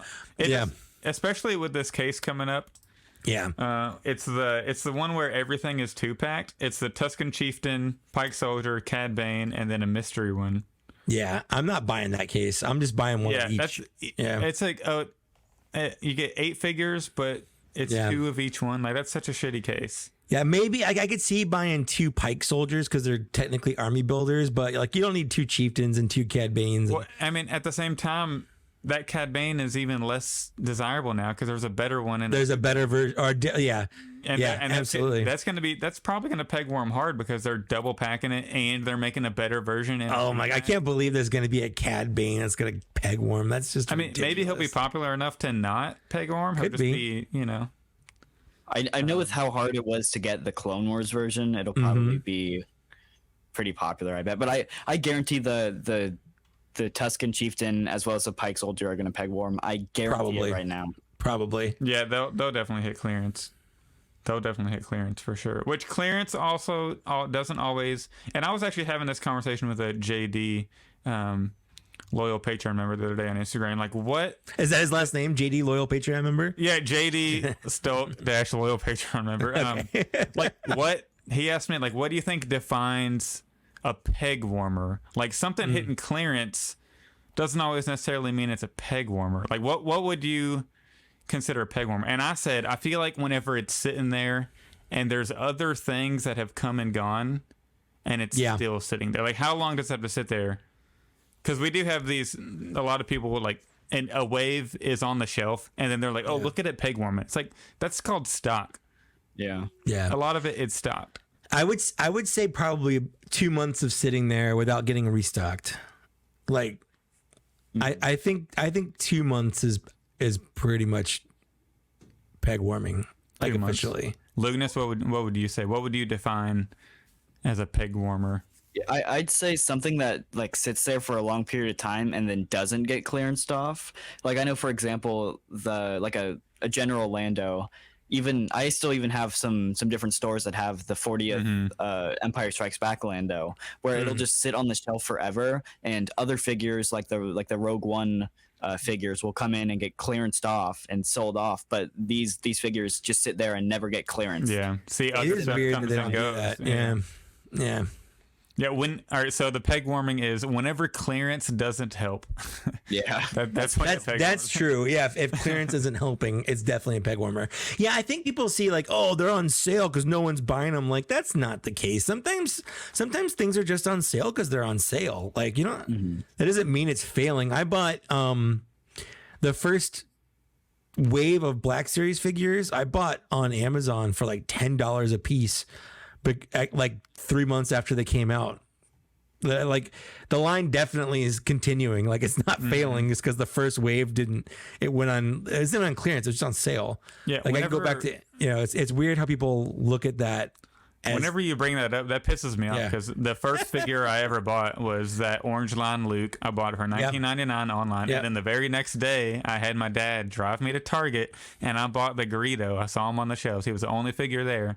And I bought him for $19.99. I bought all of those figures for retail price up until I can't remember the first figure I bought on clearance. I pretty much paid full price for every single one because I was sort of a completionist back then. Not really because it was so easy to be a completionist. There weren't many figures. Yeah, because there weren't many figures coming out, and I wanted everything that were. I think the first figure I didn't buy was. I mean, this probably doesn't count. It was like the blue line Kenobi because it was already repacked. That was the first one I didn't buy. That was the first, yeah. And then I'm trying to think. I pretty much bought everything up until I didn't buy some exclusives and some like I was in college at the time too, so I really regret not pulling the trigger on that the Order 66 pack to this day because that thing hit like $40 or something. But I was in college at the time, and I think I ended up paying $200 for that. Yeah. And now they're archiving. They're gonna put them in the archive, right? I guarantee it. I still don't. 501st is already there. Yeah, I don't blame you. It's a really cool set. I don't want them to archive it. I want them to update, put it on the new mold. I hope they do it on the Rex. I agree. Everybody knows my stance on that. Yeah, I know. Everybody knows my stance on that. Well, hopefully with whatever this new version coming out that's pipelined with the better helmet, like they'll do that. Yeah. Well, so the Oppo pipeline that they just recently did, they said that it was from I want to say the Book of Boba Fett flashback. Yeah, and apparently in that it's really subtle. You have to like zoom in, but he does have the arrow in the flashback. Oh, does he? The cool. picture they used had the arrow, and they're usually really good about sticking with that picture. The photo they used was just the Revenge of the Sith photo, right? Yeah, I thought it didn't have the arrow. It didn't have the arrow, but the one that they said it was going to. Oh yeah, you're right. Did. And so I'm wondering if they're going to use the new clone body or if they're going to use like the Hawk body that doesn't like is the Rex articulation. Or what they're going to do with it, or if it's going to be a new body altogether, which I doubt. But I just hope that new one is nice and theatrical. That's what I would hope. Yeah. They said it's going to be a theatrical look, so that's what I'm crossing my fingers. Well, before we move into pipeline, there's one other figure that kind of got revealed, but we're not really sure about. But like maybe, but like what? Yeah. So what's up with this Mandalorian like captain or fleet commander? So for people who didn't see. Whenever they announced the R5D4, the picture that was posted on the StarWars.com website, it looked like a 2-pack. R5 and this random Mandalorian fleet commander that's in the last 2 episodes of season 3 of The Mandalorian. Which we'll talk about in a bit. But yeah. Do you all think this was a Black Series or a TVC It figure? looks TVC to me. The proportions look a little TVC to me. The hips look TVC to me. I might have to pull up a picture real quick. I think looking at it right away, it looked Black Series to me. Here, I got a photo. Yeah, I announced it as a Black Series figure because it was with the R5, Black Series R5. I think it Mike, looks, are you able to share screen maybe? Yeah, hold Pull up. it if you can get it. I got it. I think the head itself looks TVC. I don't know if that makes sense. Like it almost looks like a TVC quality head, like it's smaller paint apps for the photo reel. But the body itself looks like it's just. It looks like the thighs look like it's a reuse from the Death Watch Mando, and the legs look like it's a reuse from one of the other Mando figures, and then the chest is like the Boba Fett chest without the dents. When I was looking at it, I don't see a picture of it now. Maybe I can pull it up. I feel like one of the shoulder pads look like you got a picture. I'm just trying to figure out how to. All right, share screen. I wasn't prepared for this, man. I'm sorry. But it's okay. Real quick, if you are listening to the audio podcast and want to join us on YouTube to watch the show, you can join for $5 a month and you get access to the video. All right, moving on to this Fleet Commander. Yeah, I just feel like it looks TVC to me for some reason. Yeah. I'm not sure. Yeah, there's bits that look Black Series and bits that look TVC. I'm gonna go get the Death Watch Mando glass. Yes, because if it was anything, it'd be that Death Watch Mando for sure. Well, the legs are different than the Death Watch Mando. Not the Yeah, like the shins are different. You're right. Yeah, shins are different. The chest piece is different too. It looks more like a Boba Fett style. And knee pads are the same. Yeah, chest piece is different. It's more of the Boba style. It's like the Boba style, but without like the dents. Shoulder pad is also different. At least the one on the holding the helmet is. The gauntlets look like the Death Watch Mando. Same with like the forearms. Mm-hmm. Not the forearms, like the biceps. Yeah, this is going to be interesting whenever it's revealed, because I wish I had a TVC figure to compare it with too. Well, I'm looking. I looked up the TVC Death Watch Mando, and it's not the same mold for sure. Yeah, because also this guy has a big belt, and the Death Watch Mando doesn't have a belt at all sculpted in. It's just a little tiny rubber band that goes across. So yeah, it's definitely has some new bits on there. Yeah. I'm hoping now that if this is Black Series, they now have a mold for a like Django armor. Mm-hmm. Yep. That would be cool. I don't know. Does Django have dents in his? Actually, I'm looking at the TV. This might be the TVC. I don't know. I think this might be TVC. Like, what if this is a to scale picture? You know. Is R5 that big, or is that a TVC figure? No. That's 100%, because the proportions aren't right on that, because the R5 would only go up to like a little over his waist. Yeah. It wouldn't go up to his shoulders like that. I didn't even think about the proportions. Yeah, see, I was thinking, like, is this just like a scaled down, or is this the actual like 1-to-1? You know, each one is like that's an actual size. Yeah, I'm just because I'm looking at the arms. The arms look more like how the articulation on the elbow and the swivel on the elbow, they match more with what TVC does rather than Black Series. Look at us getting analytical on the Cantina tonight. Yeah. I love it. So I'm gonna say that's a TVC release. That's what I'm gonna say. I think I might be leaning towards TVC on that one too. What a disappointment! And that's the thing is, I'm going to guess TVC just so I can like prepare myself for that disappointment. So when they announce it and they're like, "Oh, it's TVC," I'm not going to be like, "Oh, I thought it was Black Series. Now I'm mad." I'm like, I was kind of expecting it. But if I'm wrong, then I'm happy about it. Mm-hmm. I really do need more of these regular Death Watch. I only have I've got one. 2. They're great. I need at least 2. I need to pick up another one. I need a second one as well. Yeah. I saw them on clearance the other day and I didn't pick one up, and I should have. You're so dumb, Luke. I know. So I am. so dumb. Yeah, sometimes like you set a figure down on the shelf for a while, so you're like, maybe I don't need a second one. But when you pick it up in hand, you're like, man, I need another one of these for no reason. I just need. Oh, here we go. Wilbon just confirmed that it's TVC because they said so on Black Series Cantina. Look at that. Is a fantastic source for news. So That You is heard it very here true. second on Black Series Cantina that the podcast Black Series Cantina confirmed that it's.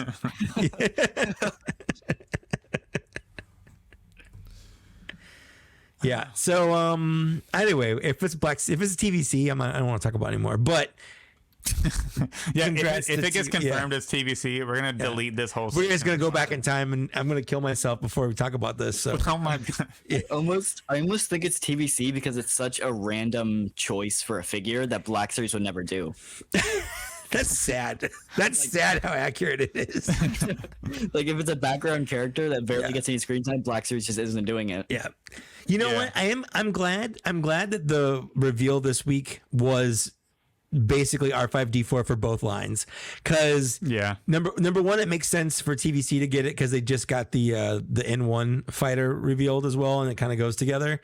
And then you don't have the people like, Black Series gets it, balance the scales, yeah. Like this is what they should be doing all along. Here's one for the 6 inchers. Here's one for the 3 3/4 inchers. You guys just go play, go have fun. Mm-hmm. You know. Yeah, I agree.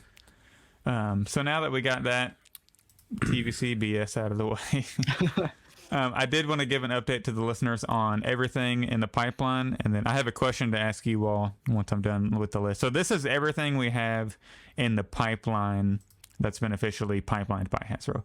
We have the Din Djarin, which is going to be on a completely new body, they said. Darth Malgus, which will be a deluxe. We have a General Grievous Battle Damage from the Battlefront 2 game. Obi-Wan Kenobi from that final scene. Qui-Gon Jinn, Force Spirit. Darth Vader Battle Damage from that final episode of Kenobi. Commander Appo. And then we got 4 Clone Wars 20th pipelines, which is Ahsoka Tano, Clone Trooper, which will be a theatrical look Phase 2, Magna Guard, and Pre-Vizsla. What are your most look forward to pipeline figures, Luke? You're missing one. What am I missing? You don't have. Oh, it's not pipeline. Just kidding. Never mind. They revealed it. I'm dumb. We're good. What were you going to say? I was thinking Kiadi Mundi wasn't on that list, but then I realized that they showed him off. Yeah, we're good. Don't be questioning my list. I'm sorry. You're right. God. I might be missing one. I don't know. I thought this was everything, but No, I think you're right. I think you're good. I'm really excited for a lot of those figures. I'm really excited for the battle damaged Vader, which is kind of ironic that I have so many different Vaders, but that was like my favorite scene of Kenobi, and I just need it in figure form. I'm getting the Hot Toys version of that. Like it looks so good, you know. We're both getting the Hot Toys version. Yeah. So hype. And I almost canceled it when they showed off the Return of the Jedi Darth Vader. But I'm like, no, I really like that battle damaged version. Well, like, you know, in 40 years, you can buy the Hayden Christensen Return of the Jedi one. It'll be better. Shut up. So should I sell this one? This is the Empire version with that base. Should I sell that one to pay for the? Or just? I mean, do you need 2 Darth Vaders? I can keep the base. That'd be kind of sick. Keep the base, sell the figure like loose. Do you need 2 Darth Vaders in your Not collection? really, especially because I can pop the head off of the Kenobi bat if I want a regular Vader. Yeah, exactly. That might help fund it a little bit. Yeah. Patreon giveaway? Yeah. No, absolutely No. not.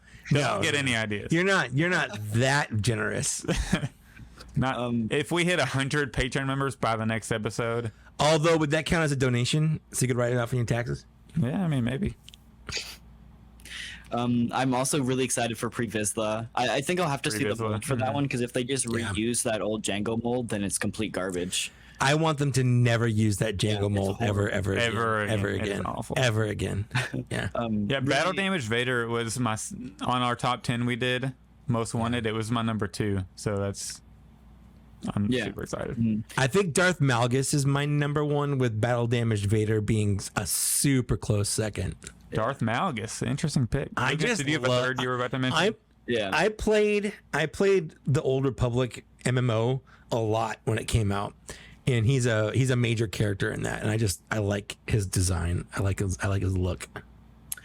I think my third one would have to be the battle damaged Grievous, and that's just for the hopes that they make a new mold for Grievous, which I know they're not. They're not going to. They're not going to. No.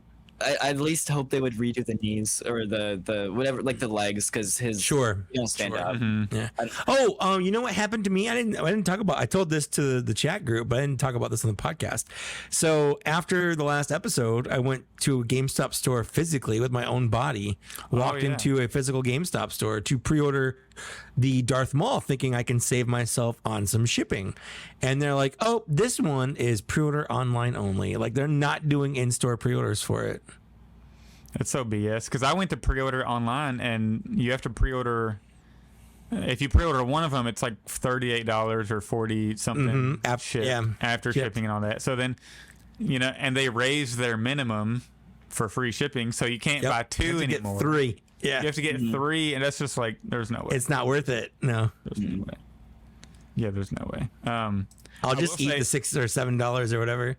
Yeah, I'm gonna. I feel like I'm risking finding it in store. I haven't pre-ordered it. I believe in you. I did the same. I'm hoping to find it in store. GameStop's normally pretty well stocked, so yeah. It's also just like for Black Series at a certain point with what we get, there's a certain number on the the value to what we get where I'm not willing to pay, especially to fucking GameStop. There might be some companies out there that'd be willing to give a couple extra bucks for. But especially like Entertainment Earth, because I get a percentage of what I buy back and from the total what people buy. That's true. Links. Yeah. But GameStop, there's no way. I'm not giving you $38 for a figure that's worth $25. No, I get that 100%. Now you're making me want to cancel my pre-order. Oh, I'm sorry. But well, here's my thing. On my $300, I'm cheating a little bit. Don't tell my wife. I'm only counting how much the figure retails for. I'm not counting shipping. I'm not counting tax. Okay. I'm just counting how much the figure costs. So she's gonna say, "Hey, hon, how come it says you spent $458 on figures this month?" I would never know. That's never gonna be like that bad. Although I spent $700 in toys in March, so. Yeah, see, so you're gonna get in trouble and say, "Well, I did spend $25 on the figure, but I spent $16." But I only spent like $120 in February, so it kind of balances out. That's true. You can just sell a figure, like an extra figure. That's what I'm also doing. Is anything I sell will go towards it. Yeah. Yeah. But I will say real quick, we haven't mentioned it, but I'm really excited for the Magna Guard. You know me, big Return of the Sith fan. I need more prequels on my shelf. For me, kind of like what Luke was saying earlier, I really just need to see it first. Mm-hmm. I'm just with Hasbro's track record of droids and a lot of their droids have been standing. Flimsy. Yeah. A lot of the droids been flimsy. But kudos to Hasbro for doing one, because it's about time. I have this theory, and I made an entire video talking about it. I think the only reason they picked the Magna Guard for that is because they already knew that it was in Jedi Fallen or Jedi Survivors, so they could do the Jamie Gates replay. Yeah. Mm-hmm. So, that would make sense. Yeah. And in a couple years, they can just put it in some special packaging for Revenge of the Sith. Guarantee they'll do that. By the time our next episode comes out, we'll have played, or at least Jedi Survivor will have been out. How are we going to discuss it on the show? Because we got to we can't spoil it. I think we just don't discuss story bits. We just discuss how we enjoy playing it. Maybe I wish there was a co-op mode on there. Sure. Because I'm definitely getting it. I'm trying to decide if I should buy it digitally or physically. Well, so for me, I really want to play it, but it's the next gen console exclusive, and I'm still running Xbox One, so I'll have to upgrade to the Series S before I can play it. I'm just gonna mail you my Series S until you beat the story. You can mail it back to me. Okay. I have a PS5 too, so I'm getting it on PS5. So yeah, I'm getting it on PS5 as well. So it's one of those I really want to play it, but I don't want to drop $300 for a console and another for sure the game. Mm-hmm. Yeah. I'll wait a few months. For sure. Yeah, I totally agree with that. But yeah, that's exciting. I didn't realize it was that close. What day is that? Yeah, it comes out next week. Or next week. Wow. That's awesome. Yeah. I'm pretty hyped now. Yeah. The 28th. Cool. So, that's a Friday too, right? It is a Friday. I'm pretty sure it's a Friday. Nice. I'm clearing the calendars. For that night. For sure. Yeah, so let's move on to some Mandalorian Chapter 23 and Chapter 24. Spoiler warning, I'm sure if you're a nerd enough to listen to a Star Wars collecting podcast, you've seen all of the Mandalorian by now. So But it's a fair warning. If you haven't, we're gonna spoil it. We're gonna talk about everything. everything.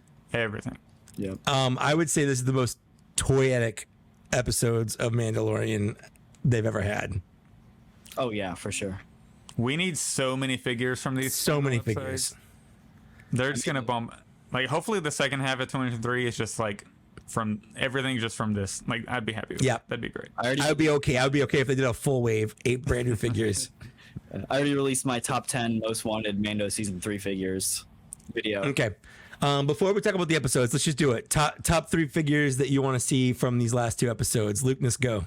Oh, wow. definitely Mando Moff Gideon, Okay. the Mando like stormtrooper, Yep. and then the Praetorian guards. Okay. Zachness. Easily the Moff Gideon with the updated armor and the helmet. I'm gonna go obviously that new trooper, right? And then I'm gonna go Grogu in the IG. Okay. I need it. I love it, Yeah. and I need it. So for Mike-ness, definitely Grogu in the IG-12 suit. I'm also gonna say Moff Gideon in the Dark Trooper armor, whatever they're calling it. But for me, the third one, and this is dumb, and I might get poo-pooed for this, but the armor with her gold jetpack. Are you kidding me? Go. That's pretty sick. I was like, that's sick. She looks awesome with a jetpack. Where did that come from? Mm-hmm. Yeah, that is really Yeah. sick. But Wilbon brings up a good point. The IG-12 suit would be a new mold, 100%. They'd have to do a new mold. Yeah. And if they want to bring, the remade IG-11 using that same, mostly new mold or whatever, like, Yeah. I'd be okay with that too. But I mean, and then they could release 88 from the new mold and all that. So Absolutely. they could make some money on doing that. I'd rebuy both sure. of those if they fix them. What do you think the price point would be on the Grogu in the new IG? If they did it so Grogu wasn't removable, I think they could just do it for a regular price point. Honestly, I think so. Oh, if he's like, yeah, if it's like just like the he could just sculpt him in there. Yeah, maybe make his head removable or whatever. But like, he doesn't have to be removable. Like, they can just sculpt him in the cockpit. Yeah, I'd be okay with that. Like, I don't need another Grogu floating around. Like it's I would keep him in just there one. regardless. So if he's Yeah, removable or not, exactly. it wouldn't necessarily matter. Exactly. Yeah. I definitely see them doing some kind of build-up pack or something stupid to make it really expensive. But 100%. 100%. Maybe they'll make it a build-up pack where it'll have the IG-11 statue where the top is removable, and then you can plug in the Grogu cockpit, and then it's like a whole thing. They're not as that long as I creative. get the statue, I'm happy. That'd be cool. Yeah. Display piece. Yeah. So, but also like you guys said, the trooper, the Imperial Mandalorian troopers looked so great. I thought they were like- clones for some reason. Are they clones of I need to Moff Gideon? rewatch it. They're not clones of Moff Gideon. Moff Gideon never finished as clones. Although, I mean, if we want to talk about story wise, we can jump right to the end. I would bet money that one of those Force sensitive Moff Gideon clones didn't die. Oh, guarantee it. Oh, nobody dies in Star Wars. Nobody's ever. Nobody dies in Star Wars. There's was that even the actual Moff Gideon that we were seeing? That we saw die. I saw Someone asked, "Well, we didn't. Did he die?" Like, listen, Beskar will protect you from a lot.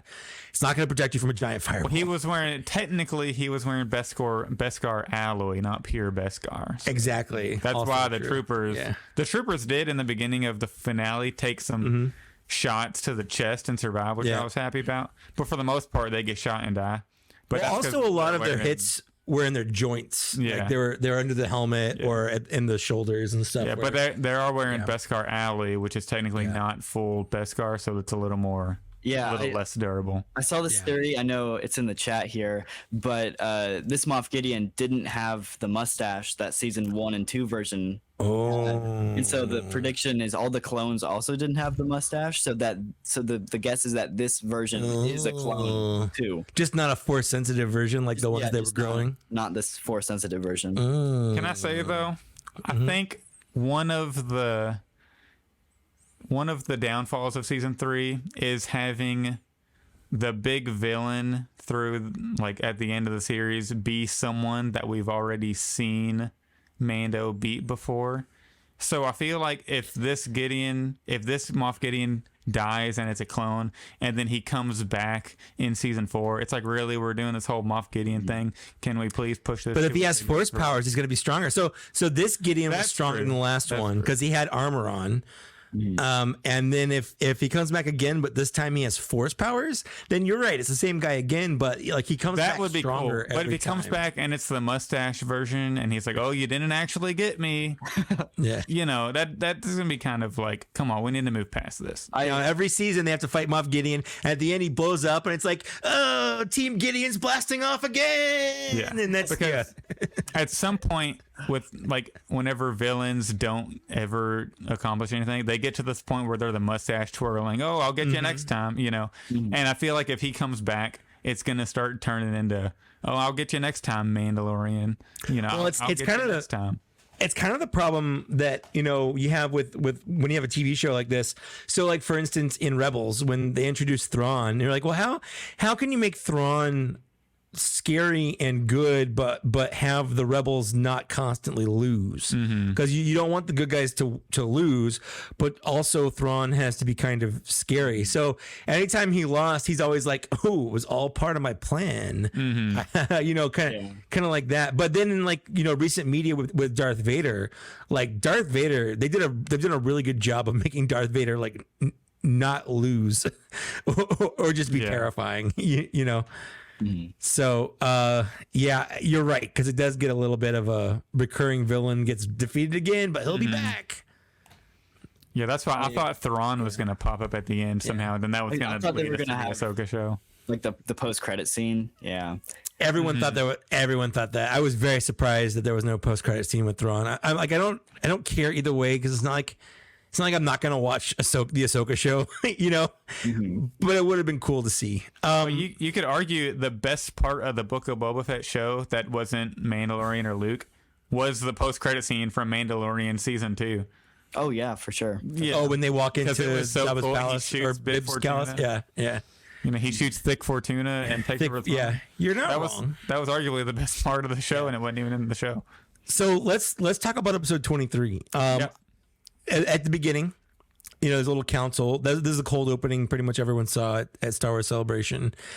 I the whole time that they were talking, I honestly was expecting Thrawn to just like, because he's like, oh, is Thrawn even back? Do we even know who Thrawn is? Who cares about Thrawn? Like I was expecting Thrawn to just like walk in as a hologram, like in the middle, and be like, yo, I'm Thrawn. What's up? Okay. And I was a little disappointed that didn't happen, but I'm kind of glad it didn't, I guess. But it was just something I was expecting. Yeah. What did you think of the little Imperial Council? I liked it. I liked how you kind of see some of the officers with like the First Order outfit, some of them with like the Imperial, kind of like how they're kind of getting towards First Order. So they're still they're just leaving the little subtle hints here and there. I really like that. They're doing a good job of sort of building from the Empire into the First Order visually, kind of progressing that way. And I love seeing those tiers of people like, oh, the sequels are going to be retconned. Like they're not going to retcon the sequels. They're like, what they're going to do is they're going to flesh it out. And I've always said that, like, you know, people didn't like the prequels. Like people my age didn't like the prequels when the prequels came out until we started warming up to it when like the Clone Wars came out. And the Clone Wars fleshed out a lot of those stories and gave you more time with the characters and things like that. And they're going to do the exact same thing with the sequels where they're going to release media like this. And that's going to get people more excited or happier with the sequels because they're going to sort of build into it instead of just feeling so jarring. Okay, so I have to stop talking because Zach has come back with my finished 3D printed. I heard my 3D printer stop, and I was like, his thing is done. I can hear it not be so loud. The second piece finished, the bar piece. It looks good. In the Patreon intro, I showed Mike what I've been cooking for him on the 3D printer. It's the Doc Onder set. So I still got to print the little frame for here. Yeah. And then the little pieces to hold the lightsaber. Mm-hmm.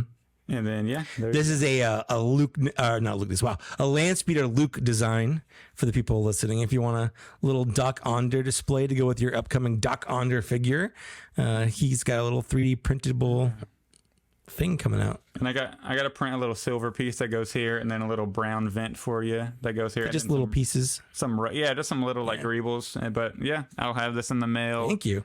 In a couple days. Perfect. Once I get their small stuff printed. So yeah, continue. I just wanted to show you that real quick. Yeah, thanks. Did you know any of the people in there before, like when you were watching it? Did you have that Leonardo DiCaprio meme going on where you're pointing like I know that person? I think the only person that I knew was like Hux's dad or whatever, only because I saw the spoiler I saw a spoiler for it. So whenever they said Hux or whatever, I was like, oh, that's definitely like his dad. It's funny that it's played by Donald Gleason's brother. Yeah. So his dad is his brother. So it's like Alabama. I thought you were gonna say Kentucky for a second. Anyway, it's southern state. Yeah. Arkansas is probably a better.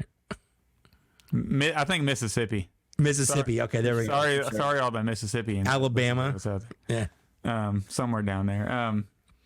But I obviously whenever they said Hux, I knew. But I thought it was really cool that Hux is in charge of the cloning. Yeah. And then so that kind of explains why his son is so high in the First Order, because if he takes control over that cloning process. But I just wish they wouldn't have made Hux such a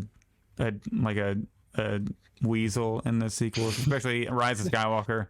I feel like they totally like made him a weasel. But I didn't realize that the guy with the stash was the guy from the books. Yeah, Admiral Pleon. Yeah. Mm-hmm. Oh, really? Yeah. He's Thrawn's right hand person. Yeah. Yeah, he's Thrawn's right hand man in the books. As soon as they said his name, I was like, oh my god! Or I don't know if they said his name, but I recognized him. I was like, that's Admiral Pleon. Well, he was also the one kind of defending Thrawn in. Yes, he was. Yeah. In the little round table they were having, which was really cool. So that was a fun, unexpected, like Legends expanded universe. No, that's not even because I think he was also in Rebels. I'm pretty sure. I thought so too. Yeah. Yeah, I'm pretty sure he's in Rebels. So yeah, I think with this Imperial Roundtable, I wish we could have got a little bit more Empire throughout the series for season 3. Sure. Sprinkle a little bit more of this stuff in to help build to the finale a little.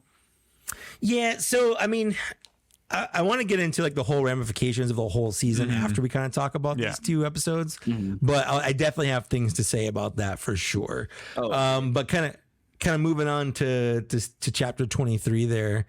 I really enjoyed that. I know a lot of people were like, oh, the spies, who's the spy? Is Axe Woves the spy? Is the armor the spy? Like everyone's spies. And like, it was so annoying, all the discourse about that.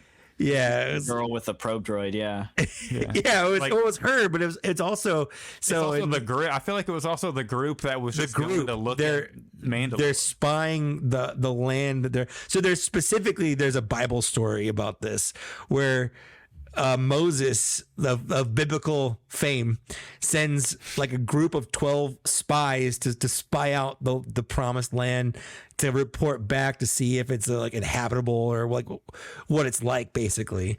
And that's exactly what happened with this. Is they're like, okay, we gotta go, we're gonna go check it out, we're gonna see what it is. So it's literally the same story, like that. They were called the 12 spies.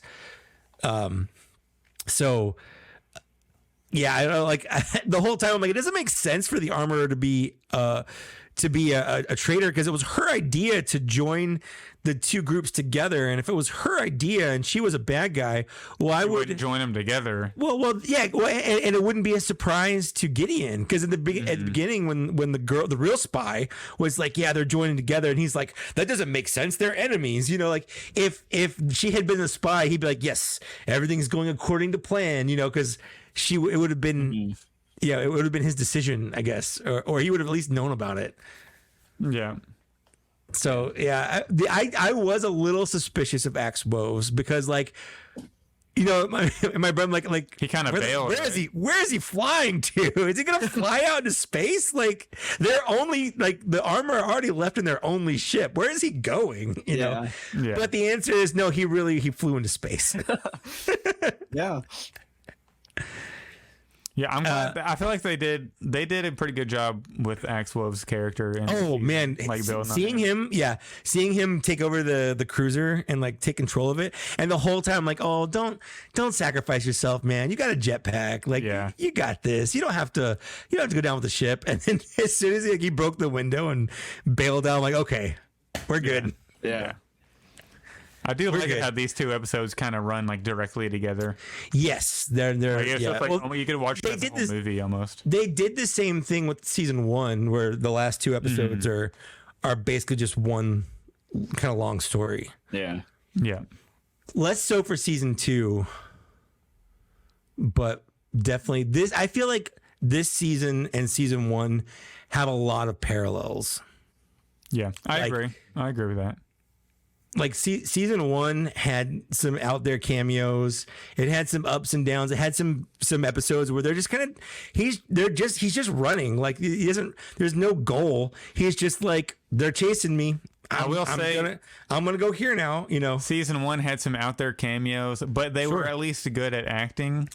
Okay, no, you're not wrong. Like Lizzo it's was crazy. You could just tell Lizzo was reading off of a cardboard. Oh, for sure. You know, for like sure, a big sign. For sure, it's crazy actually how good Bill Burr is. Read your lines. It's crazy. Read your lines. Okay. Grogu, Sir Grogu, would you like something to eat? Oh, sorry. Could I feed the child? Grogu, we have Mandalorians. Would you like to see our? Oh, who hired her? Who hired? Anyways, John, this is what you sent me. John, this is what you sent me. I gotta work. This is what I gotta work with. We're doing a bit. I liked Jack Black. He was fine. He's a good actor, though. That's what I'm saying. He fit his role. He and Pelimoto are about the same in terms of like they're equally as goofy, if that makes sense. Yeah. So it did take me out like the first time. It took me out of the whole episode, just because like I'm like that's just Jack Black. He's just Jack Black, and he's jacking off over there. But you know, it's crazy. Like I said, like you got Amy Sedaris and Jack Black and Lizzo and freaking Christopher Lloyd, and they're fine, but you're all like they're just cameos. But then you've got freaking Bill Burr, who just feels like he's part of the world. Like none of these other guys to me, they feel like cameos. Like they feel like they're the guest of the week or whatever. But Bill Burr's episode, like both of his episodes, his second episode, he delivered arguably the best acted scene in all of Star Wars. I wouldn't say all of Star Wars. I would say all of Mandalorian. Yeah. Well, all of Disney Star Wars. And no, I would no. Andor has. Okay, Andor is very good, but that scene Andor alone has so much emotion in his. I will say that scene rivals it rivals a lot of those monologues we got from Andor.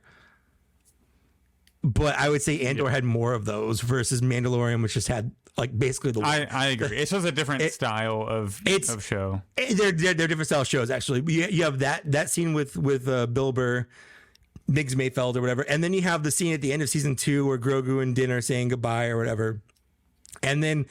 Like those are the two most like heartfelt scenes in all of their like with the best acting, and everything else kind of ranges from it's cheesy to it's pretty good, but like nothing really hits that like goosebumps on your arms. Yeah.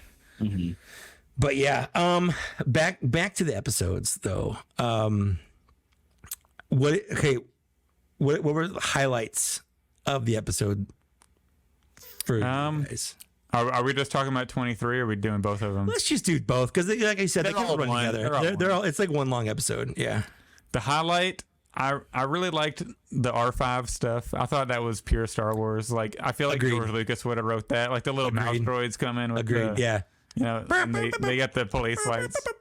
Yeah. And then I thought it was funny when R5 flies away, one of the mouse droids just falls off. Like, just Yeah, that was great. Yeah, some dumb absolutely. humor Yeah. like that, you know. Yeah. Yeah, I feel like R2 and Chopper would have fought them, but R5 just like, nah, I'm out of here. Yeah. Yeah. And then I Like, really liked when Bo-Katan was kind of starting to get overwhelmed by Moff Gideon, that she said, we're better together. Like, Mandalorians are stronger together. And then Din comes attacking from behind. So, because I feel like if it were back in the day, Bo, she wouldn't have wanted Din's help. Oh, She yeah, would have tried to do it one-on-one. No, it's But true. now it kind of shows some character growth that the Yep. Mandalorians are uniting. And I feel like this I haven't seen anybody talk about this. It just kind of clicked. Din defeated Moff Gideon like super easily whenever he claimed the Darksaber from him. Well, in the end of season 2. This Moff Gideon put up a pretty sick fight. It was the armor. You think it was the armor? Oh yeah, because he also had he's a cool more staff. sure, He's but fighting it's Bo-Katan with a Darksaber, and he still put up a pretty good fight. I feel like this one might have been a clone. he has Beskar armor, but also you could hear the servos when he was moving, like his. Robotic. Yeah. Yeah, he has like it's I can't talk. He said when he introduced himself at the end of Better because it has meat, and like the armor's better. well, yeah, but it also has it's a Dark Trooper armor specifically, so it has like those servos and robotics. So his strength That's and true. movement speed and stuff is all augmented. It's all by like the he got armor. upgraded essentially. Basically, yeah. Yeah. Very video gamey, I would say. Very- to no, fight 100%. a villain at the end. That's a little Very. different from the last one. Oh yeah. Absolutely, very video gaming. Yeah. Yeah, So there weren't. I was expecting deaths. There was only one. I was too. There was only one major death in the last episode. There was one major death in the 23rd episode. We could talk about that real fast. That's Paz. How we feeling about Paz? I like that scene. I thought it was a really cool scene. I loved watching him put up a fight, and he killed all of the stormtroopers. It was one of those like, oh, he actually won. And then I was not expecting him to win. Yeah. And then The Praetorian guards came in start and- walking Yeah. out. That was badass. If he had fought those guys fresh with his blaster, I think he could have won. I think he would have been closer. Yeah. I don't think he would have won, but I think he would have he would have got one of them at least. I think yeah, you're right. I think you're right, probably. But Yeah. his blaster was overheated, which I think was cool to see. Yeah. It adds and- realism. It does, yeah. And then also, he just fought off literally like 20, 25 guys or whatever. And then the Praetorian guards come in. I think he probably could have won, or he would have had a better chance, but it was a lot for one person. But a lot of people are complaining, like, how come he didn't escape with them, or why He didn't? couldn't fit through the hole. Bo-Katan didn't make a big enough circle. They got to show the deleted scene where he's like sticking through. He's like, I can't make it. I can't go on without me. I'm too big. My shoulders don't fit. And then he's got to hold them up. Yeah, I did. You know what scene I really like now that I'm thinking about Paz?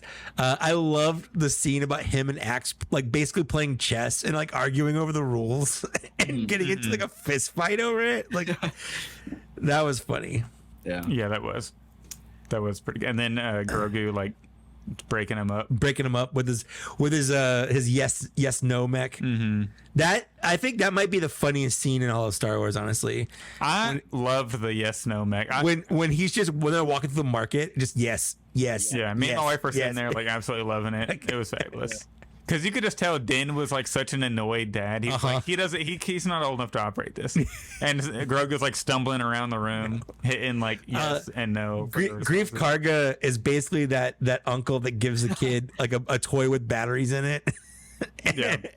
That's what happened. I do like how Grief Karga's like the fun uncle. Yeah. He is the fun uncle. That's exactly. He's Funkle Karga.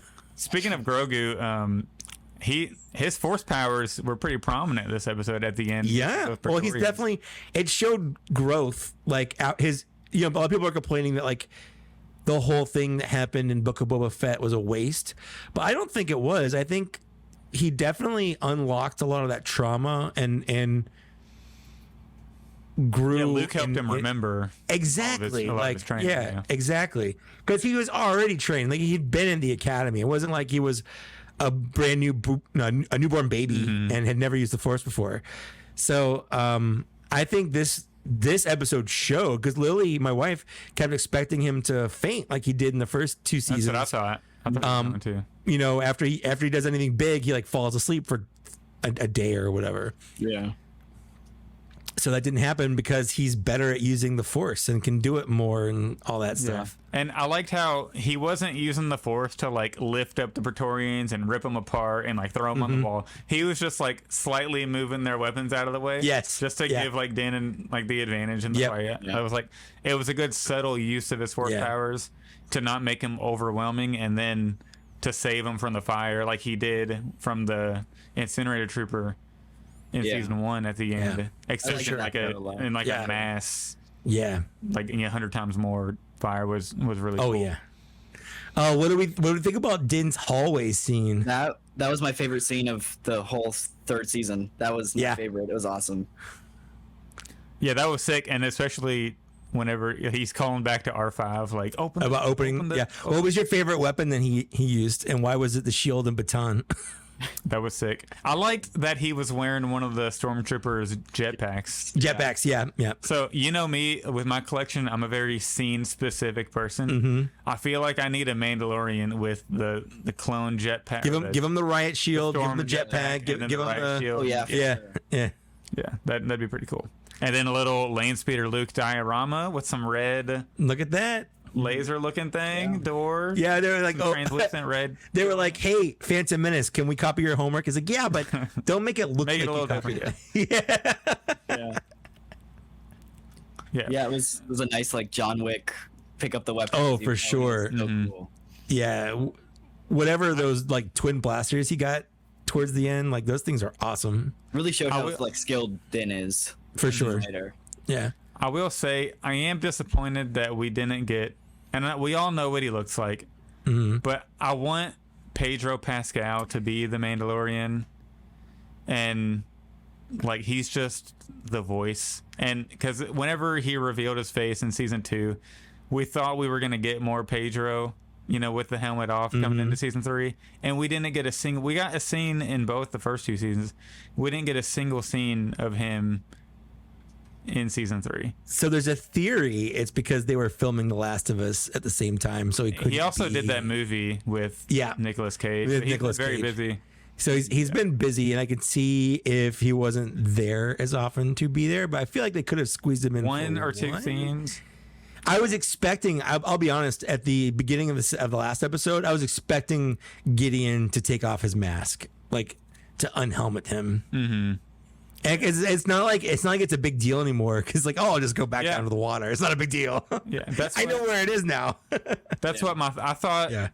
He was gonna have it forcibly removed by Moff Gideon, and then he was gonna say, like Pedro or Din was gonna say like, we've united with all of Mandalore. Basically, like it's not that big a deal anymore, and then just not worry about.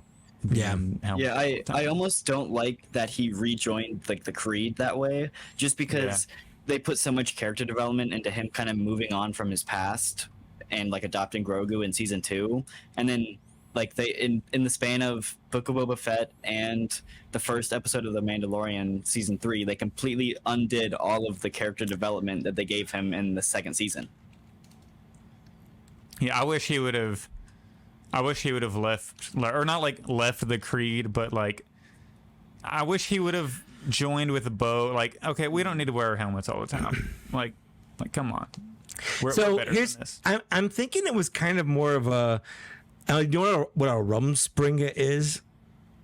It's an Amish thing where they let their young, basically, because they grow up being so coddled. You know, not coddled. We're talking about the TV show where it's like where they're like They send him to New York for 2 weeks. Yeah. It's that concept. It's a real thing they do. It's a real thing they do where like, you grow up with no technology in this very strict environment. And then they're like, okay, no, you go out and make your decision if this is what you want.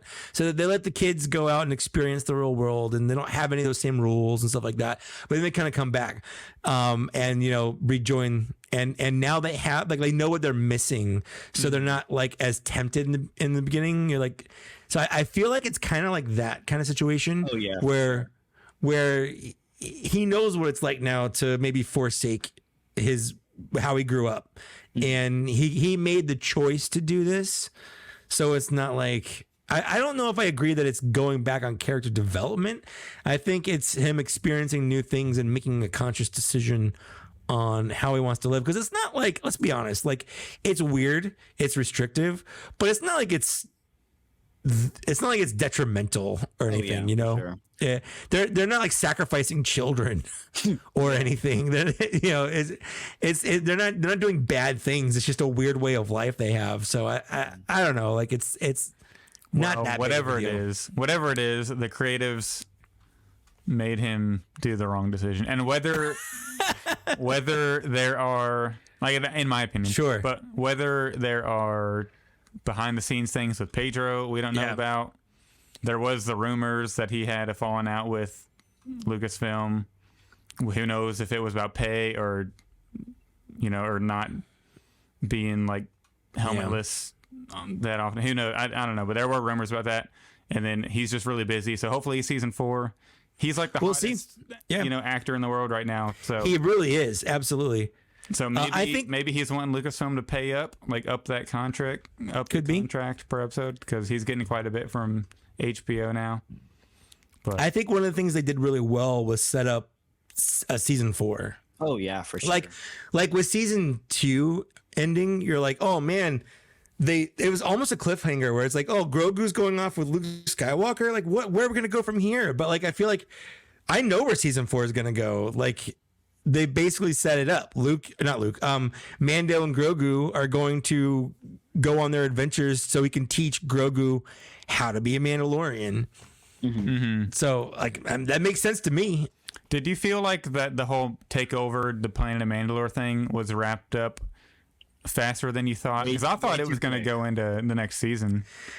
It was very fast, 100%. Because I feel like we should have gotten, and I guess we're kind of moving to like the overall season. Yeah. I feel like we should have gotten. Well, let's do that. Let's do it. Yeah. I feel like we should have gotten a little bit more of the Empire on Mandalore before we got the takeover, and a little bit more of a struggle to take it over, rather than like the final 2 episodes were there and then it's done. I thought we were going to have a big struggle, and it was like the episodes were great and I loved the 2 episodes, but I thought they were going to continue that into next, and who knows, next season we still might get Bo struggling to to fully take over the planet. But I thought they went a little quick with that based on how the season, like what we got. What do you all think? Well, I think this season clearly showed that just because you've taken something over doesn't mean everything's good and and the problems are solved. Like the New Republic is a shit show. Absolutely. Let's be honest. And it makes sense that it is, because it took 19 years before the Emperor, and he was a fascist dictator. It took him 19 years to dissolve the Senate, and he could have done that on day 1 if he knew that he could do it and competently rule the galaxy. And now it takes time to set up a government and get things sorted out, especially if you're transferring it over. So I don't think that they're done with that storyline. I think basically they just got to the point where they've retaken Mandalore from the Empire, but it still leaves room for, it's not like they don't have any more internal conflicts. They still have two different groups with 2 different ideologies. They haven't suddenly become okay with each other. I think there's still room for that to happen. Yeah. I will say though, with episode 3, where it spends like an hour hanging out with Pershing and Elia, is that her name? And I'm like, this is, I mean, this doesn't feel like it belongs in the show, but if it goes somewhere, I'm okay with it. But I feel like it didn't really go anywhere. Not this season, anyways. Not this season. That's why I do feel like this season struggled a little bit. Yeah. From Rangers of the New Republic getting canceled because they said that they took some storylines of that and put it in Mandalorian. Agreed. So I feel like Mandalorian was better, and I still liked it. Like the season was good. Yeah. Like it was a good season, but I feel like it might have been better when it wasn't trying to cover like such a. It was doing too much. Like it's starting to do a little too much. It's starting to be like not the Mandalorian. It's starting to be like Star Wars almost. Yeah. Like think about it. Like we're in this time period, but they're starting to tell the time period story in the Mandalorian. I feel like I'm not making sense. No, I see what you're saying. You want them just to focus on Mandalorian and his story, but it's kind of bleeding into like an overall galaxy span story. It's starting to be like an overall galaxy, and it's fine. Yeah. But I just feel like the story was probably like the show was probably a little better when it was that. But now I think that's what there's New Republic stuff in there, and I think that's what they're setting up for season 4, though. I feel like the end of this season basically set just what you're saying up for season 4 to make sure that that's what they can do. Mm-hmm. Yeah.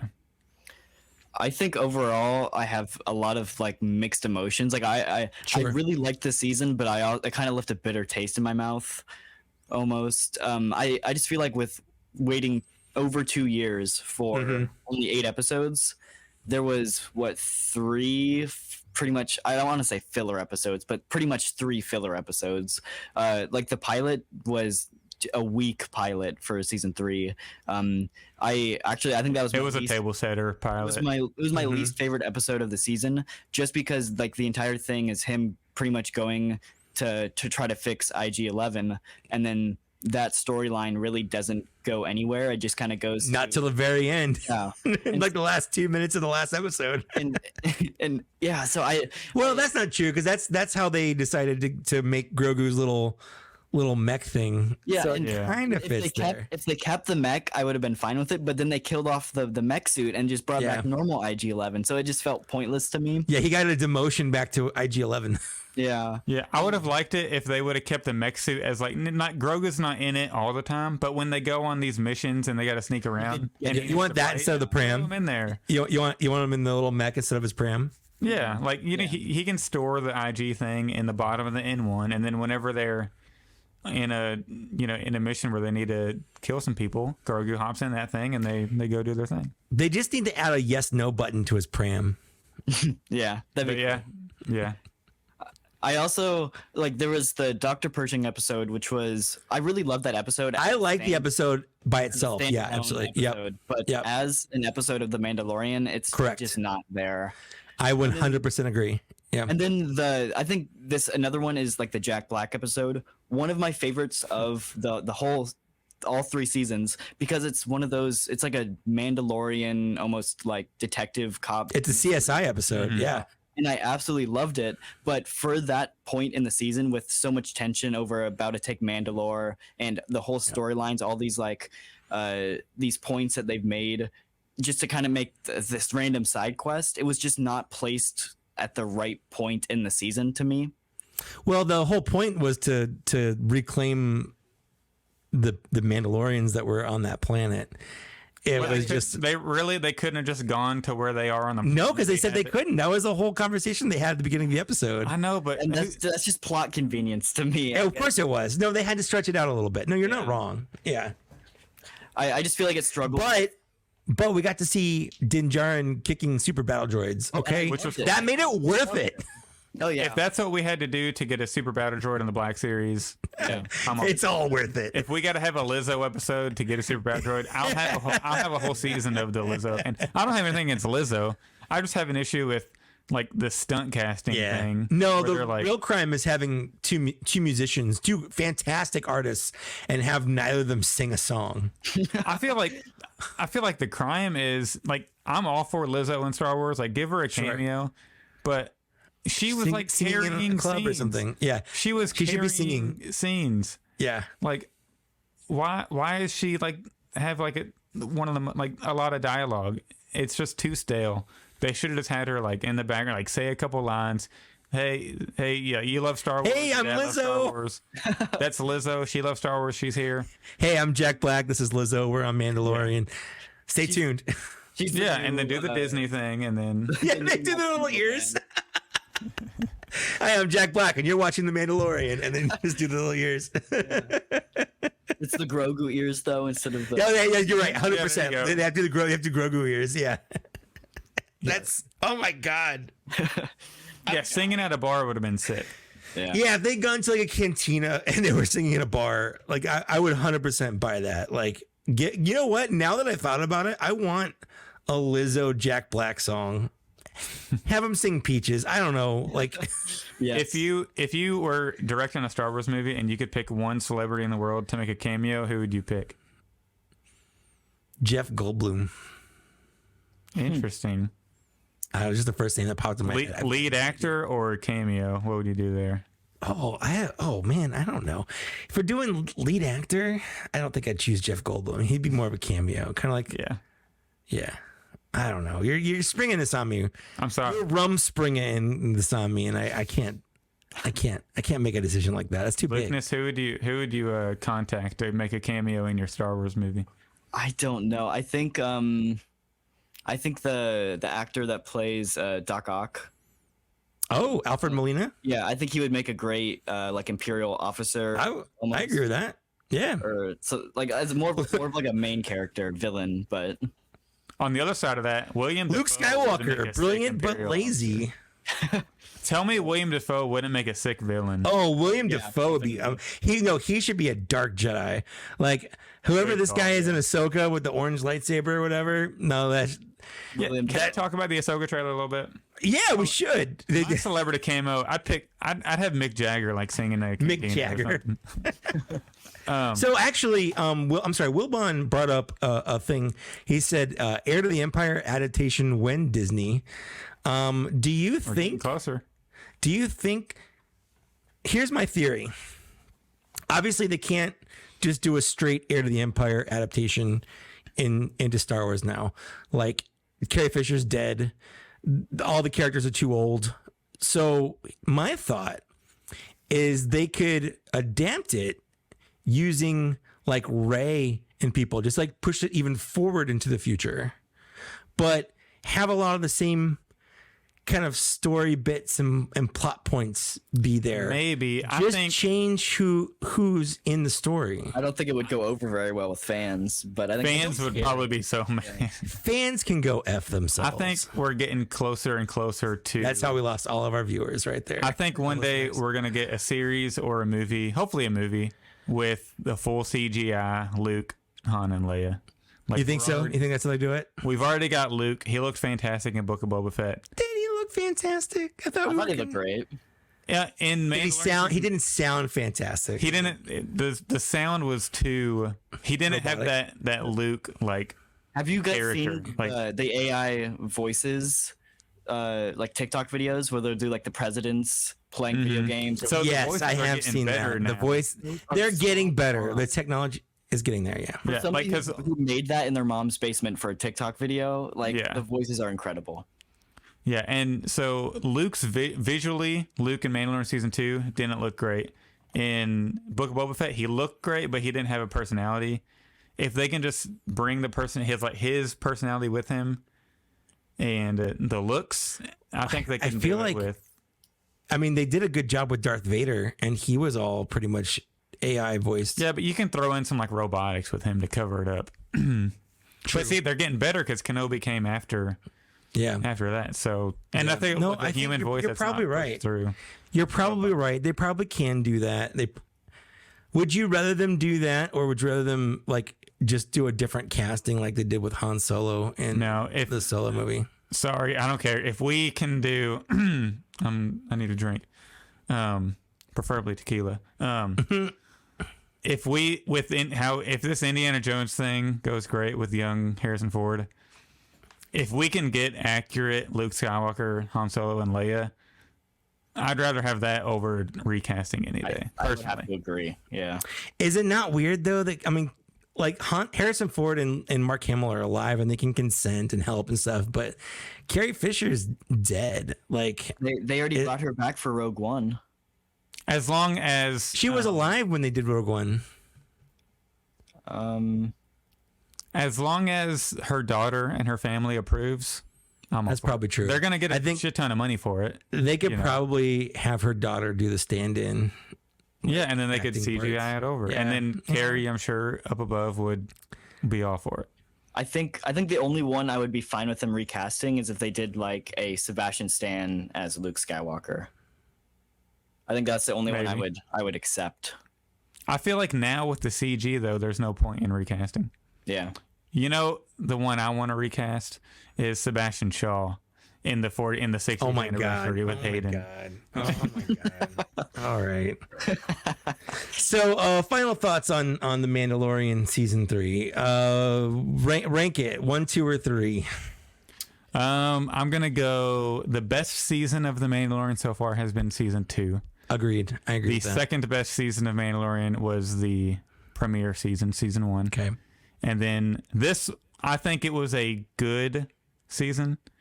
It wasn't, well, it was like a good and great. Like it floated in between good and great and eh. Mm-hmm. I'm going to go, it was a very good season, but it didn't go past the expectations that I had for it coming off season 2. Okay. So like what, like a C+, B+? I'd give it I feel like with the last 2 episodes, it got up to like a B-. B-? Okay. B-. What about you, Luke? I think I would put the first season as the best season, in my opinion. Okay. Interesting. Just because I enjoyed it the most. I think the second season would be second, and then the third season would be last. But I think that all of them stand up on their own. I think they're good seasons. I think that I would have maybe structured it a little different. Like I would have included the Book of Boba Fett scene, that episode, as the pilot to season 3, and then I think I would have pushed back the finale of season 3 to the pilot of season 4 and kind of end on the cliffhanger of like Paz Vizsla's death, and then have that whole battle and like that whole conclusion as the pilot of the 4th season. Or you could have that battle in a random episode of Ahsoka that Ahsoka's not in. That's what really would happen. But I don't know. I think overall it's really good, and I enjoyed it more than I did Bad Batch. So I would agree with that as a whole. I agree with that. Bad Batch was it was a little bit fine. of a snoozer. Good. Yeah. I thought. Yeah. Bad Batch had its good episodes, but there were so many of the Treasure Hunt Omega episodes that I just could not bear to sit through. I see where you're coming from. That I don't disagree. I think my least favorite Mandalorian season was Book of Boba Fett. Yeah, I could agree. Yeah, that shit was ass. I don't think it was ass. I rewatched it. It's not bad. It's not bad. It's fine. It's okay. Like I definitely though I will count it as a season of Mandalorian. Like I don't care what anyone says. Like I know it's called Book of Boba Fett, but it's the same time period. It's the same people. It's the same directors and people that made it. Like I mean, honestly, it is a season of Book of Boba Fett. Whenever you think about it, all in 20 years, whenever we're thinking back, all this stuff's gonna run together. It's just one long story. So if I sit down and do a full rewatch, like I'm at the very least gonna rewatch the last 3 episodes of Book of Boba Fett as part of a Mandalorian rewatch because like you need it. Yeah, it has big moments in it, like the Grogu with the Rancor. That's a big moment. Absolutely. I would say I like season 3 better than I like season 1. I just feel like I do. I like, and don't get me wrong. Again, like I like them all. I'm not saying I don't like any. But season 1 saved Star Wars, Mike. I don't agree with that. I never thought Star Wars was in trouble in the first place. I really liked season 1, but I feel like season 3 has it. I mean, it does feel bigger, which to your point, like you didn't really like. I liked seeing more stuff. Like I liked seeing, the Mandalorian story. I liked seeing all the different stuff. I liked seeing how terrible the New Republic was as a country or as a government or whatever. I just there were a couple episodes in season 1 that like I think my least favorite episode. In fact, I don't like it, and I'll probably skip it if I ever do a rewatch. Was episode 5 of season 1, the one with the Toro Calican or whatever. Yeah, Toro Calican. Yeah, Fennec Shand's debut. That's just the most boring episode I could agree with that. I think it's awful. But now you have to watch it to make Because sense of Boba Fennec Fett's Shan. at the end, and Fennec Shan's in it. I know, I know, but I just feel like, why is he there? Like, why he gets shot down and they land there? You know, like It's crazy that that's a Dave Filoni episode too. yeah, and it's just I just do not like it. Whereas there weren't any episodes of season 3 where I'm like, I do not like this. Like kind of like you were saying with the episode on Coruscant that was pretty much all Coruscant. Like I didn't hate that storyline. I didn't find it boring. It just didn't feel like it fit within that. And I probably could skip it in the future, although you have those little bookends of important bits for the story. But it's still like the episode itself was interesting, whereas the episode of that in episode 1, the episode 5 or season 1 episode 5, that's just a boring ass episode from start to finish. I just do not like it. I think I could say the same thing for like I don't know if it's episode 2 or 3 of the second season where the ice spider episode. Yeah, that one was so. They're just getting from point A to point B, and they have to fight ice spiders. All right, and Grogu's being a little piece of shit. He's eating that lady's eggs, and stop it, Grogu. It's not cute. And yet the icy Mando figure is one of my favorite figures I own too. So I don't know. It goes back and forth. Yeah. But it's just it is what it is. Like I don't hate any of the seasons, but I think I like season 3 better than season 1. I still like them both, but I think season 2 is easily the clear winner for that. Yeah, I agree. I absolutely agree with season 2 being the best. And Lukeness has. Did you say season 1 was? Were your favorite? I think I like season 2 better for like the bigger moments it has, but I love season 1 for its simplicity and just how they introduce all these new characters and managed to make a Star Wars story without it like really, I guess, incorporating all the older themes and stuff. They really made a space western, and I love that, and I hope they go back to that in season 4. I feel like the end of season 3 really felt like that the cowboy went home to his homestead and he's put his feet up and now he's gonna be that guy they come find when they need help or whatever. Wouldn't that have been better if he was able to take his helmet off and just chill with Grogu there? I did see this theory. All three original, like all three of the trilogies, the first movie ended with like the circle fade out, like A New Hope did, but that was the only one in the first trilogy that did, and then Phantom Menace did, and then I guess it would have been Force Awakens did, but none of the other movies in each trilogy did that. And so the theory is that this is like the end of like part 1 of like the Mandoverse. Yeah. And so then there's 2 more parts to come, I guess. I kind of agree with that. Theory. The end of phase 1. Yeah. If you start from the beginning and go to the end, like it kind of feels like one long kind of story. Yeah. Did you like how it focused there for a second, Looney Tunes style, before it fully closed? Lifted up the frog. Yeah.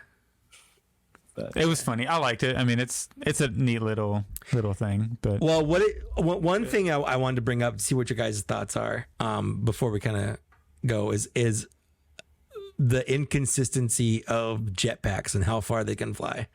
I saw a comment talking about Axe's whenever he's flying up. Yeah, he had plot fuel. Yeah, plot fuel. Yeah, the jetpacks can fly as far as the plot needs them to fly. That's 100%. But if you got to save a foundling, you can't fly that far. Yeah, they just forgot to refuel. That's all. Yeah. Well, then my thought was, they're hanging out. None of them were prepared for this. Like they didn't go in for a fight. Like they just were hanging out. They could have had like almost no fuel left, or we don't really know how far they could have been on 40%. Exactly. Or maybe they don't have as many resources because they're just a smaller kind of culvern versus the Axe Woves, who's part of a larger army, and they've got all this surplus and stuff. Yeah, maybe their jetpacks were better. Maybe they got more fuel to go around. Like, there's a lot of, if you want, there are some good in-universe explanations if you want. Mm-hmm. Yeah, but the real answer is plot, 100%. Cool. Yeah. So if we open it up to the entire season instead of just this might stay true for your top 3, but what are some like the most like figures that you want from the entire season rather than just the final 2 episodes? I'm kind of having a hard trouble thinking. I honestly think I think they say the same. I think they say the same other thing, than a super battle droid. Yeah. Honestly, that's probably number one. But I'm not gonna count that. Yeah. If we're talking about Mandalorian specific stuff, I think Wilbon said Lizzo. Lizzo, give me a Jack Black Lizzo 2-pack. The 2-pack. If we get a Jack Black Lizzo 2-pack before we get Max Rebo like banned in the Black Series, I'm just gonna riot. If we get a Jack Black Lizzo 2-pack before we get an ARC Trooper 5s, I will delete my channel. I do that. Not even joking. Yeah, knowing that Hasbro kind of has this prequelitis type thing. For sure. If they do a Lizzo or a Jack Black, like I don't even care about 2-pack. If they do either one of them before they decide to put sources to 100% new Anakin from Revenge of the Sith, then I'm out. I'm packing my bags. It's over. Just done. Dunzo. I'm done. Yeah. But that's my stance on it. Yeah. Yeah. I think that's about it. We're out of things to talk about on our little cheat sheet here. Yeah, we went for quite a while.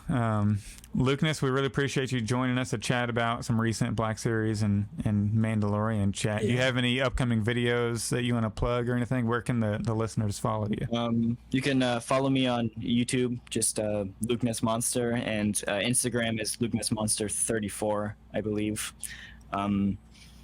But I do have a Wicket review coming out tomorrow.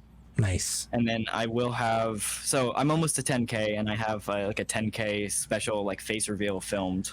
Oh, I'm so excited. But I don't have it edited, and because I didn't think we'd hit 10K this fast, and so I'm trying to rush to get it edited. But if I don't get it done in time, I'll figure something else out for a face reveal. So the next time you're on Black Series Cantina, you'll have your face, right? Because you'll hit 10K by then, right? Yeah, I'm hoping that we hit it before ICC Con, so I can vlog the whole thing. And, there you go. Yeah. So that'd be a good idea. Yeah, I'm excited to see you there. That'd be cool. We'll all have a good meetup there. For sure. Should be a good. If you haven't yet, what you should do is make a mic mask, and then Lukeness, you wear that, and you could just be me. Yeah, no one would know the difference. No, we're like the same person. Yeah, that's a good idea. All right, Mike, you got anything coming out soon? I don't have anything planned. I should. Are you even a YouTuber anymore? No. Work's been really busy, so I haven't had a lot of time to make videos. But I got some ideas. I just have to find time and the willpower to do them. Mm-hmm. But I've got a lot of stuff you can still watch. They're still on my channel if you haven't seen them all. Mike Case, and then I'm on the Instagram at Trusty Sidekick, and I'm on the TikTok at Mike Case 82. I'm on Twitter. Also at Mike Case. So I'm on pretty much anything. If you want to talk to me on there, hit me up. We will chat about Star Wars. And I don't, if you're a Star Wars fan, I don't really think that you're a dick. I'm just, it was just a bit I was doing. So I'm sorry. Yeah. Don't be mad at Mike. Don't be mad. He apologized. Wilbon, I'll definitely looking forward to seeing you at ICC Con. Should be a great time. Also, you can follow me at the Star Wars Black Series on Instagram and TikTok. I just hit 14K on TikTok, so boom, boom. We're making the push to 15. I need to go live on there more often. That's what you need to do. Yeah, I get a pretty decent amount of followers when I go live. H-Town Ray, thank you. If you want to join the chat, you can join our Patreon, the Cantina band member tier or higher. Yep. Sometimes we open that up to all Patreon members for big episodes. Big episodes, yeah. Yeah, last episode we opened it up to everybody because it was Celebration Reveals week. You can purchase merch if you want, like a mug or a Rancor. Purchase that merch. Or a Fine Edition shirt by chance. We have links on, I think, my Instagram. You can go there. Follow us on Twitter at TBS Cantina. Join our Facebook group. We got some cool conversations in there. That's just Black Series Cantina. And then email us, blackseriescantina@gmail.com. Also, please leave a review. If you don't want to support us on Patreon, we understand. Not everybody can or wants to, but you can help us out by leaving a 5-star an Amazon an Apple review. You can leave a review on Amazon. You can leave a review on Spotify. Google you can leave a review on Podcasts. an Apple iTunes. You can leave us a review on Podbean. Follow us on Podbean. That's where we host all this stuff. Like whatever you want. It just helps the channel out. And it's Mike, free. can you believe this? We have a 4.8 out of 5 stars on Apple. Isn't that? That's insane. Yeah, it's crazy. We have one bad. star. We have one bad review, and it's because we had an episode where our mics and headphones were kind of weird. But that was like our 4th or 5th episode. That was way in the. We got it figured out by now. Absolutely. Yeah. So we have good reviews. So if everybody will leave some reviews, that would be awesome. My mom puts our reviews on her refrigerator. That's awesome. So make them good. You got to make them good. So that she does. So if you want to be on my mom's fridge, you could do it. Yeah, so we would appreciate that. And also, one last thing before we go. Hopefully, everybody's already stopped the podcast by now. We know it. But if you design logos and you want to make a logo for Black Series Cantina, send them our way. And whoever has the best one, maybe we'll send you a figure or something in return, and we'll use the logo for the podcast and all that. And I'll put it on my Instagram page and tag you and all that. So, yeah, that's all I got. I'm signing out. All right. Well, thanks for listening. We'll see you and talk to you next time. Bye.